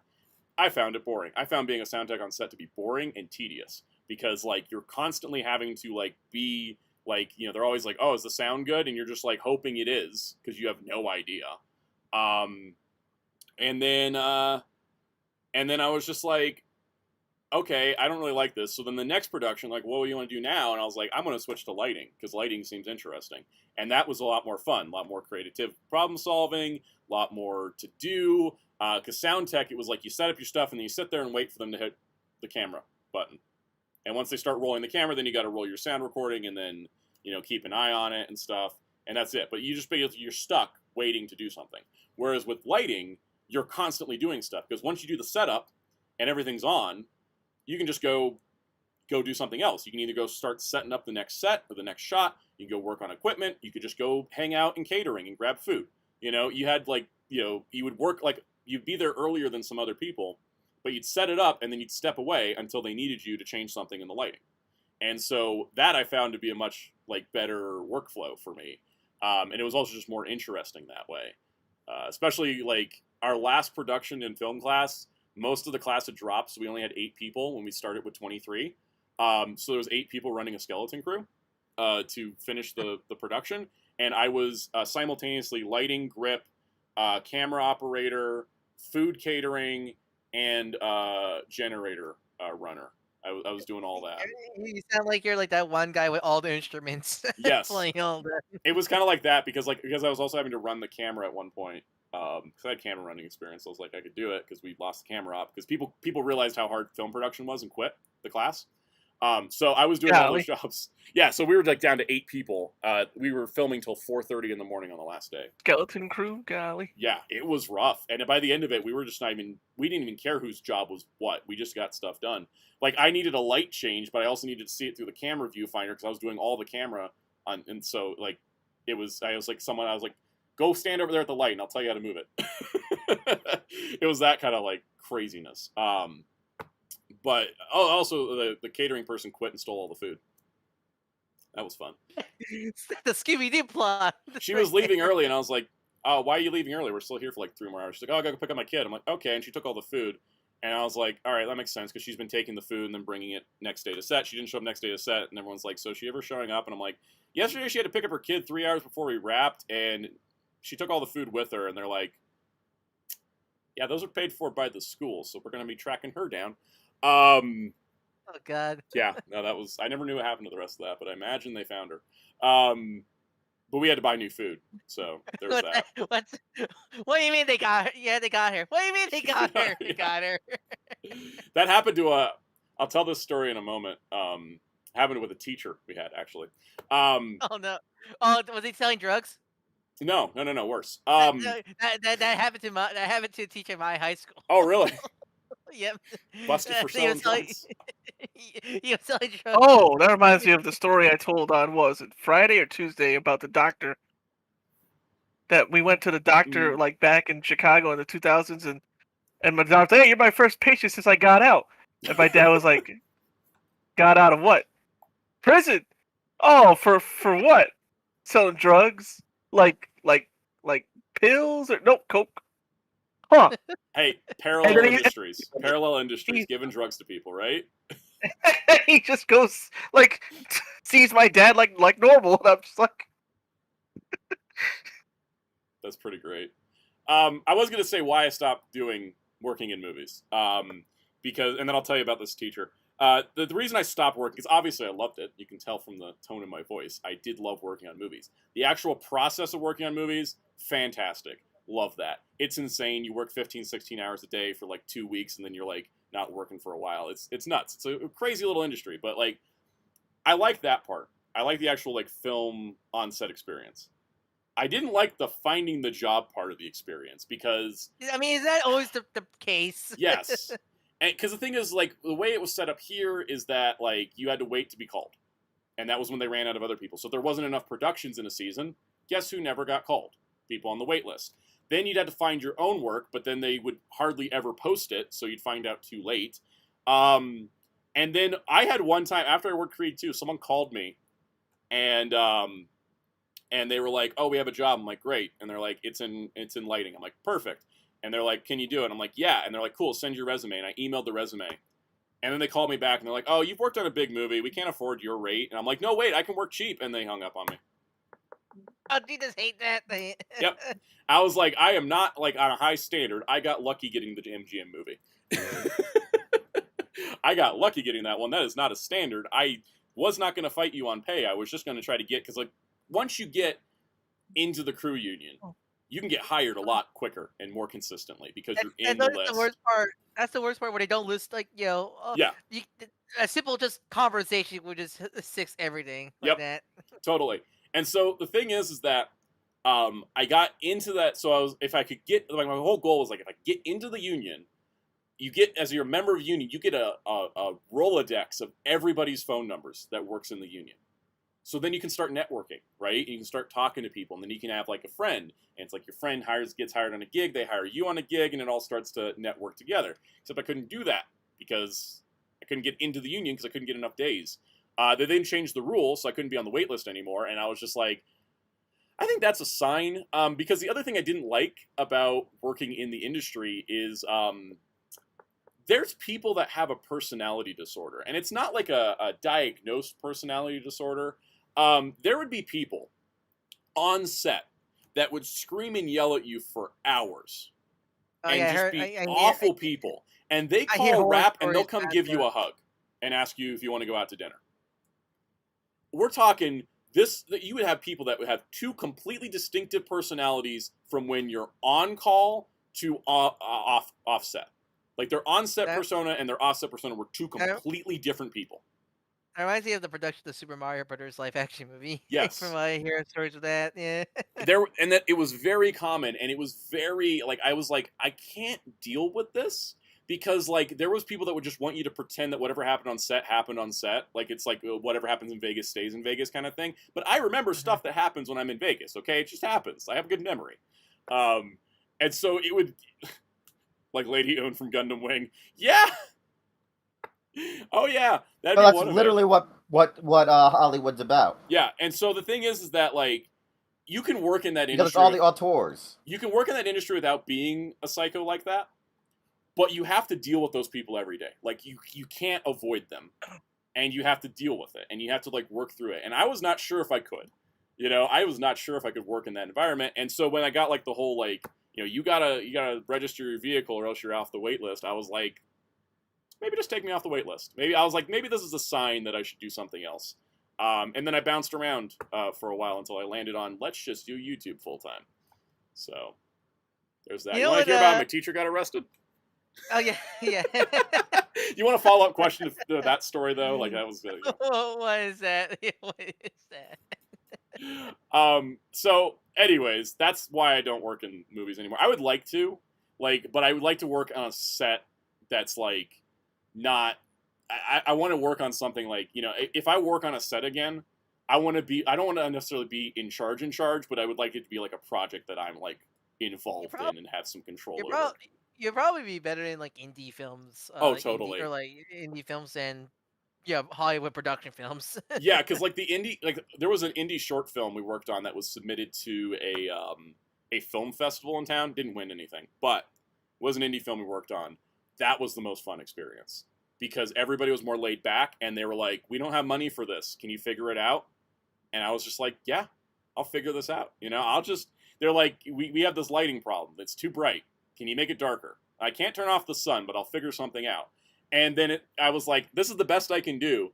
And on like Creed 2, if it was like, this is the best you can do, it would get like a look from like a Hollywood, like, because like Creed 2, all the leads were like Hollywood people, and then all the rest of the people were local. With Michael B. Jordan and Stallone. Yeah. in it. God, who was directing that one too? Because I never talked to anybody famous. I only talked to. Was it Ryan Coogler? I think he was No, involved. no. It was Stephen Caple Jr. Wait, isn't that the guy that did Rise of the Beast? Yeah. Yeah, yes, so anyways, yes. I worked on a movie with Michael B. Jordan and Stephen Caple Jr. Ryan Coogler was a producer on it, though. And I did see, I'm pretty sure it was a producer. Let me go check. Actually, who was the producers on that movie? I remember he was involved. I remember... Because Ryan Coogler directed the first one. Yeah, that's what I'm thinking. I know he did the first film at the very least. I remember... That's why I was excited for Black Panther, because I love the first Creed movie. Yeah, let me, hold on, let's see. All cast and crew. I'm just curious, because I know Ryan Coogler was involved, but, like, was he credited involved? Or was he a producer? Yeah, I think he was a producer. I saw Ryan Coogler. That was my point. He was on set. Yeah, Ryan Coogler was executive producer. He was there. He was there with Michael B. Jordan and Stephen Caple Jr. They were looking over the set. It was right after I buried some cables in the dirt. I buried some cables in the dirt, and I was, like, trying to look professional because I knew who they were. And it was really funny because Michael B. Jordan was just dying in the summer sun because it was 105. It was in the middle of the nowhere. There was no shade covering. He had so much, like, stuff covering him because he could not handle the heat. It was kind of amusing, but he was great. But I was like, they just, like, walk past me, and I just have to keep burying my cables because, like, I got to be a professional. It's on set. I can't just go like, hey, I love your movies, because it's not a casual setting like that. It's if you're on set, you can't be a fan. It's professional work. Exactly, professional work. Like there was after they called rap, like Stallone was taking pictures with people, and I talked to him then because he was like open to it. But like anytime you deal with like the A-list talent, you have to like talk to those people only when they talk to you. You can't just like go up to them. The only time you're allowed to actually talk to them is when you actually have to actually say, "Excuse me." Yeah, like right, like if I was working sound on that movie, I would have been like hooking up like wires to Michael B. Jordan and stuff. That would have been I may have had a conversation at that point. If you're working hair and makeup, that kind of casual sort of thing. But the rule of thumb was always like don't talk to them until they talk to you first, because every actor is a little different. Some really want to stay like focused, and so they don't want to have any conversations. Some are super casual. Method actors usually come out like kind of like assholes, but like there's some actors that just want to kind of concentrate and not have like any outside distractions, and those are cool. John Candy is the king.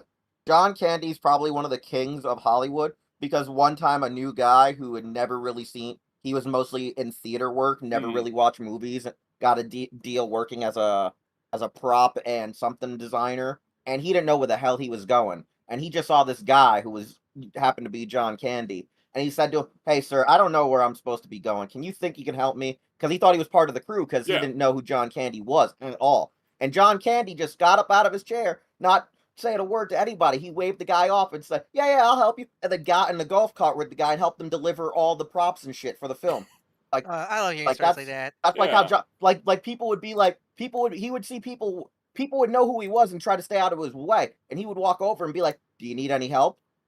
Like, so John like Candy that was great. Think about that. If he's like a B to an A- actor at that time, like, you know what I'm saying? He, like, the fact that he was the guy usually going over and helping production, like that's the type of actors we need in Hollywood. We're not going to get those guys anymore because they're all Gucci idiots, most of them. Bougie. That's the thing. It really does.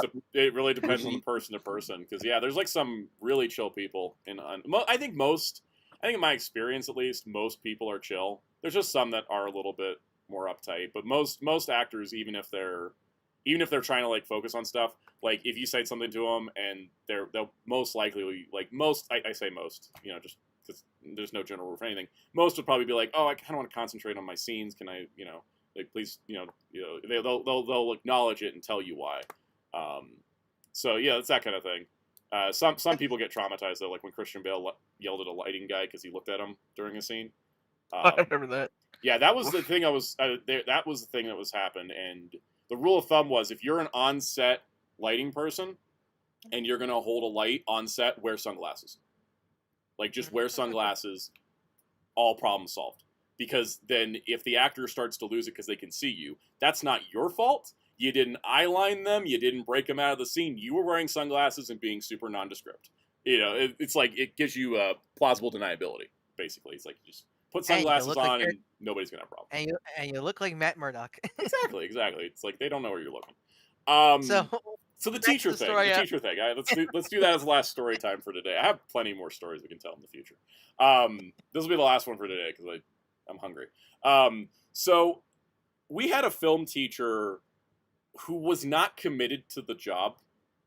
And was he the kind of guy that like just put the TV on? Yes. Like here's your lesson. Watch this movie. That vibe, except they would put a written test out for the classes, and there was an incident the semester prior to mine was that this teacher did a written test on stuff that was never taught in class, and it was so specific. It was all write-in answers, and this teacher failed the entire class. Oh God!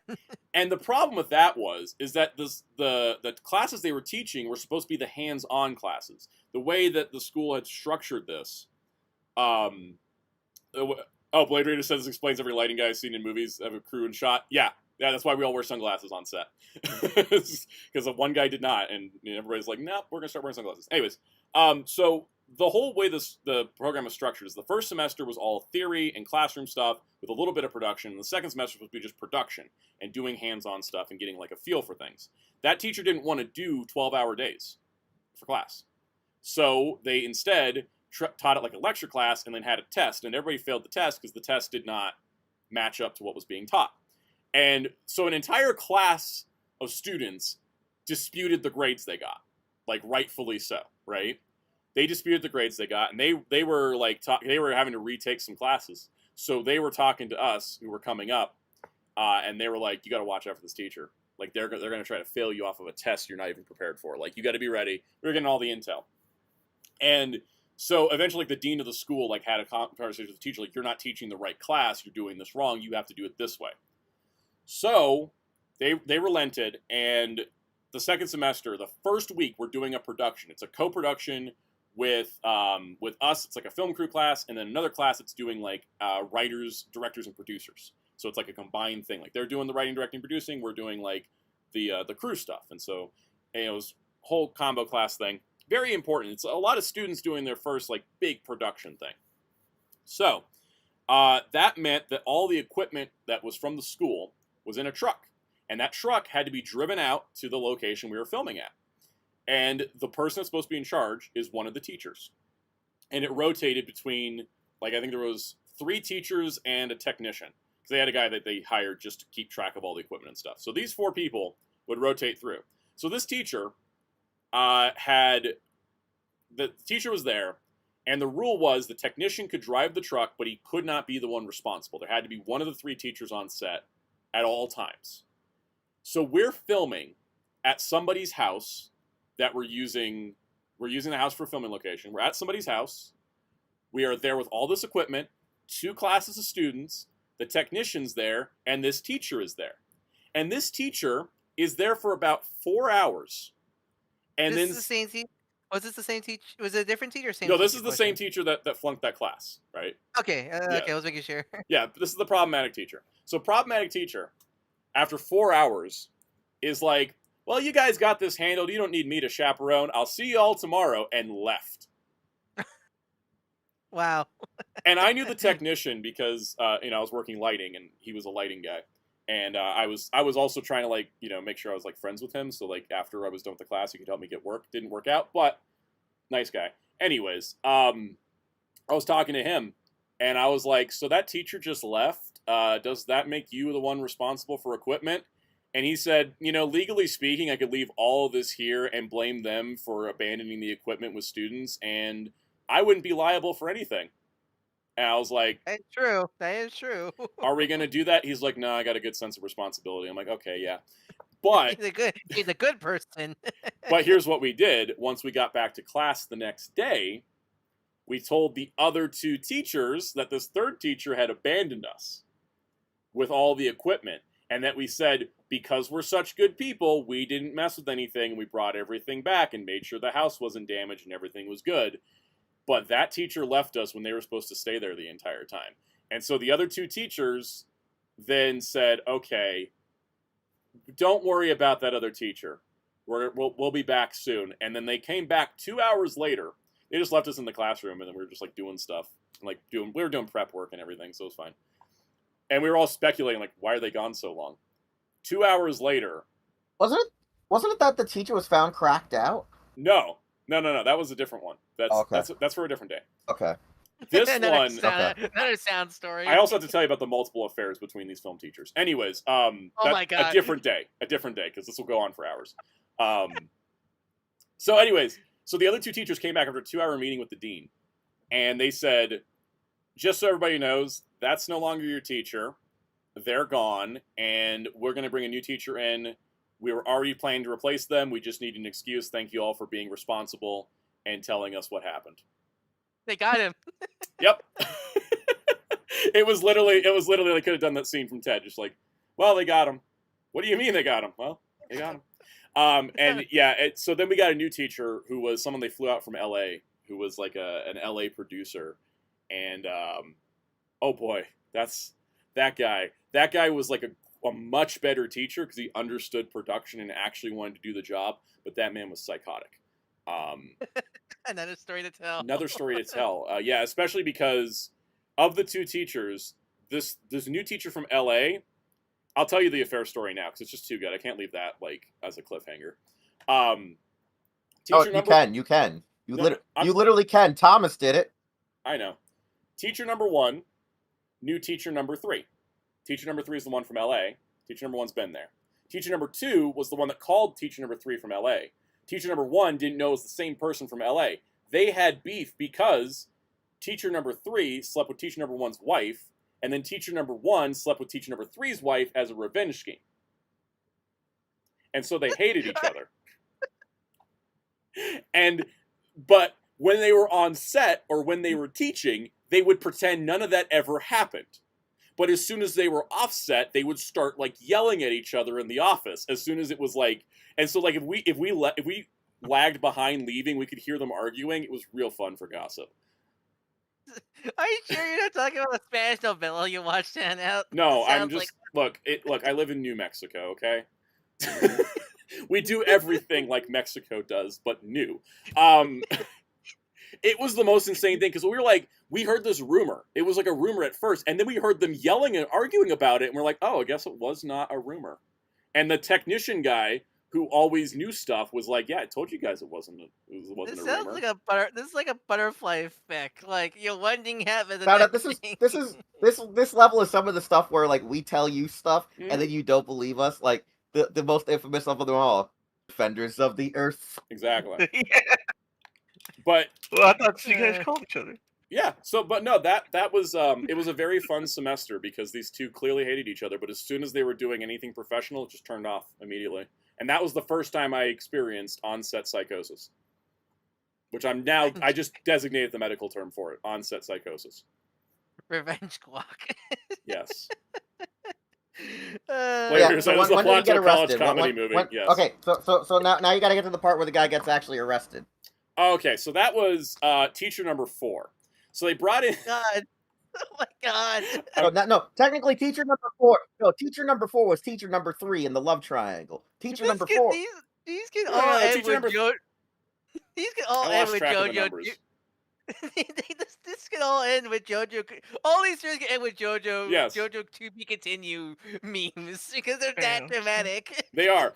So, anyways, they had brought in an extra teacher for the back half of the production season because we had lost some students, so we needed to have more time producing our final film for the school because we were short on teachers because we had to work more hours, and so there was a whole restriction with the school paying the teachers for a number of hours that were available, right? So, because if anybody was wondering, we did do like 12 to 14-hour days because we had like a week that was like hour-long lectures, so we built up the hours of the college course to use for the productions later. So they had to bring in another teacher, and they brought in another person from LA because they needed just somebody to like chaperone, and they hired him as a teacher, got him all like approved and stuff, got him on the payroll. And a week later, that teacher vanished, and we wondered what happened. And then someone... They got him. They got themselves because someone went to the bathroom to make sure the bathroom was empty, and they heard a groan and found that the teacher was like, I don't know what drugs it was, but they were unresponsive. Oh no. And that's how we no longer had 4 teachers. We were down to 3 again. And they just had to work extra hours. And the school was like, we'll pay you overtime, whatever. Just get this thing done. Oh my god. And it even got to the point where I think because of the hours thing, there was at one point like they just started like the technician like just started like covering for the teacher. So basically like a teacher would show up for like 3 hours, then they'd leave for like 3, then they'd come back for 3, then they'd leave for 3 and come back for 3. Oh my god. I'll tell you about the last production on another day though, because that's a whole saga. Yeah. Oh god! I mean, the last thing I would say is, in terms of like recommendations, you want to go more in depth with stuff like this. You ever heard of Hollywood on Netflix? Soundout? I haven't, but now I'm curious. It's actually because I learned this recently because it stars David Cornsweet before this is one. Oh, it's that one. People kept posting clips of him. Yeah, I watched it recently. It's really damn good because it's about like Dan Cornsweet plays I think a post World War II or one of the World Wars soldier. Yeah, post World War II. Acting. Yeah, trying to get an acting gig, but he's not an actor. But it's really good. I watched the first Ryan Murphy episode. really knows how to cast a show. Oh, really? Did that also? Okay. Yeah, every time Ryan Murphy casts something, they like blow up into superstars.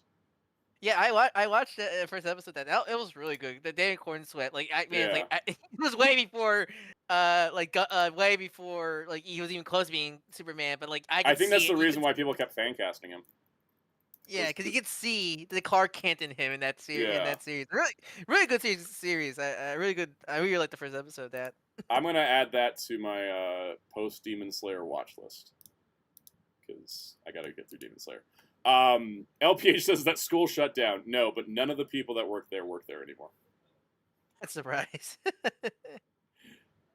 Blade Runner says next time someone asks about you working on Creed 2, just tell them the teacher saga instead. Much more entertainment value. Honestly, yeah, because Creed 2 was a pretty Creed 2 was a pretty smooth production experience, and that's what I loved about it because it was like big movie. You know, like when I was working on some indie stuff, everybody was like, "Oh man, we're running out of money. Oh, we can't afford snacks." Like, it was just getting dire, like, at the end of a production. But with Creed 2, it's like we had money, we got catered meals, they bought us breakfast, lunch, and dinner, and then sometimes we'd get second dinner if we ran even longer.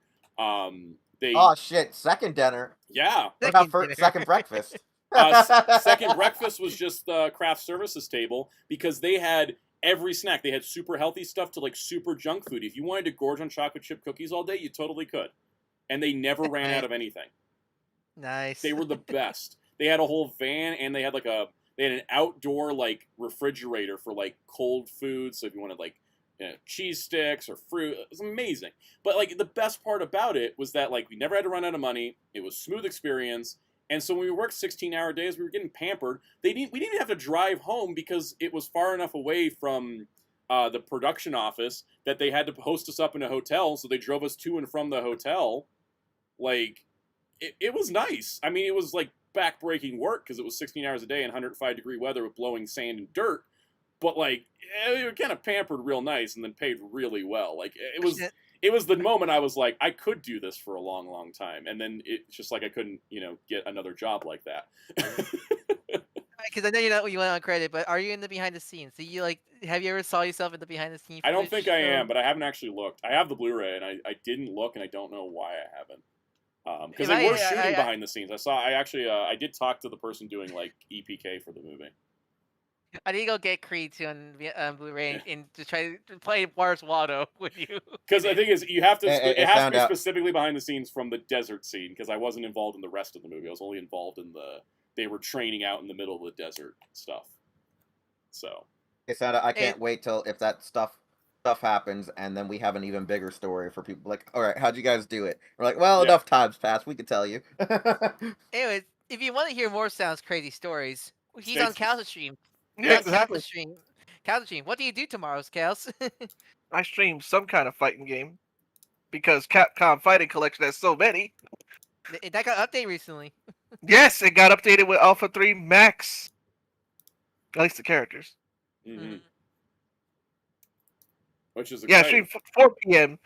Twitch.tv/FighterCouts. teacher fighting game. Oh, I could enter some people. I think the funniest part would be I would be a guest character since I literally fought teachers. That's true. It's true. Well, it'd be like rival schools, but it's all teachers and then one student. Tried to square up with one. I did throw a badminton. What they call them? Shuttlecock. I did throw one at a teacher, and they got scared. I mean, and you did also like throw a table at one. Well, it wasn't a chair. Kaus, if someone like does one of your like point redemptions tomorrow, I got a story. This would be the reminder of the story about the time that I was in a college class and the students stood up in revolt and revolution against the teacher. Oh, that's definitely a sick sale. Yep, we're gonna save it for tomorrow though. So I'll tell Ryan the story in about 2 minutes when we're done here. And if you want to hear my story about fighting a teacher, well, go to one of my streams. Yeah. Usually Wednesday. Or hope you show up. Oh yeah, we'll stream Wednesdays at Hero. Wednesdays and Fridays 9 p.m. with Metal, Hero Club Weekly, and then Hero Club Gaming. On what Twitch.tv Hero. Twitch.tv Hero Club for Life, where you can follow us across social media using Hero Club 4. Exactly. Follow us across social media using Hero Club 4 Life. Go to our website, hero-club.com. Right now, it's mostly just interviews and comics because we are so burnt out that we can't even cover the news. We're just like, you know what? We're just going to do all the stuff that we have, like, sponsorship deals with, and just do that and get our interviews out there. Because at this point, we are just going to outlive all of the other guys.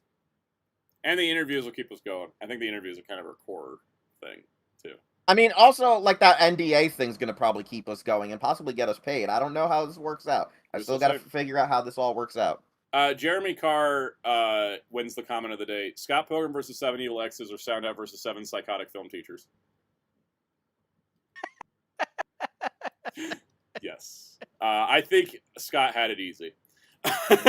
Let's just go with that. Now I just want to beat him up with us. Now we need the video game beat 'em up spinoff where it's us four as the playable characters. Yes, and even more so, like we have to have a movie adaptation, so that way I can cast in my head who would play those teachers. So what's Jerry's? And then if you want to, and then if we have like a spin-off with like my teachers, I already know who we're casting for him. What's Jerry's ultimate move with the video game tie-in? Probably Shining Finger. The Shining Finger, and your like level 2 is the Broly Locker Slam. Oh yeah, yes. No. Jerry has the Broly. No, you got to give Jerry the Broly Locker Slam and give me the Shining Finger, because then I got nothing left since I don't got legs. No, you get the Professor S combo from Mutant Academy. I don't actually have psychic powers though. Sure. We can give you them. And your ultimate is your wheelchair becoming a mech suit. Yes. Oh, that'd be sick. Like it'd be like my Cronus just Prime. Give me the Battleizer from Lightspeed Rescue. Battleizer Lightspeed Rescue. That's even better. AR says, and the chatter NPCs are background characters. Exactly. It'll just be your guys' icons, like on floating bodies. It's one of those VR games. Yeah. Did we get all the plugs in? I lost track. Yes. Oh wait, hold on. Follow me at Dark Horse YouTube and Blue Sky. Do our commission like the one you see is very channel. You want any? Feel free to follow me at those. You want commission? DM me on either Blue Sky or Soundout Discord Protocol. Link in the description below. Yep. Videos this week. Tsunade's YouTube shorts finally tomorrow. I don't know why I kept putting that off. Those Marvel Legends. That's why. I think the Marvel Legends got in the way. There's some stuff showing up, so I haven't finalized the schedule for the week. But there'll be stuff. There'll be things. There'll be stuff to watch. And if not, which would be weird, but anything's possible. You can watch the Fantastic Four viewing guide. It's out of legal hell now. They escaped the negative zone. And it's back. We should probably work on that one interview. I forgot about that one, but yeah. I know you did. I felt like you did. Yeah, I forgot I haven't edited that yet. I think that's the only one. I think that's the only interview we're sitting on outside. I mean, there's one more that's in the queue, but I don't know when you're actually doing it. We'll talk about it. Anyways, we'll see you guys next week. And if we wrap up news early, we'll have more crazy stories. Bye, everybody.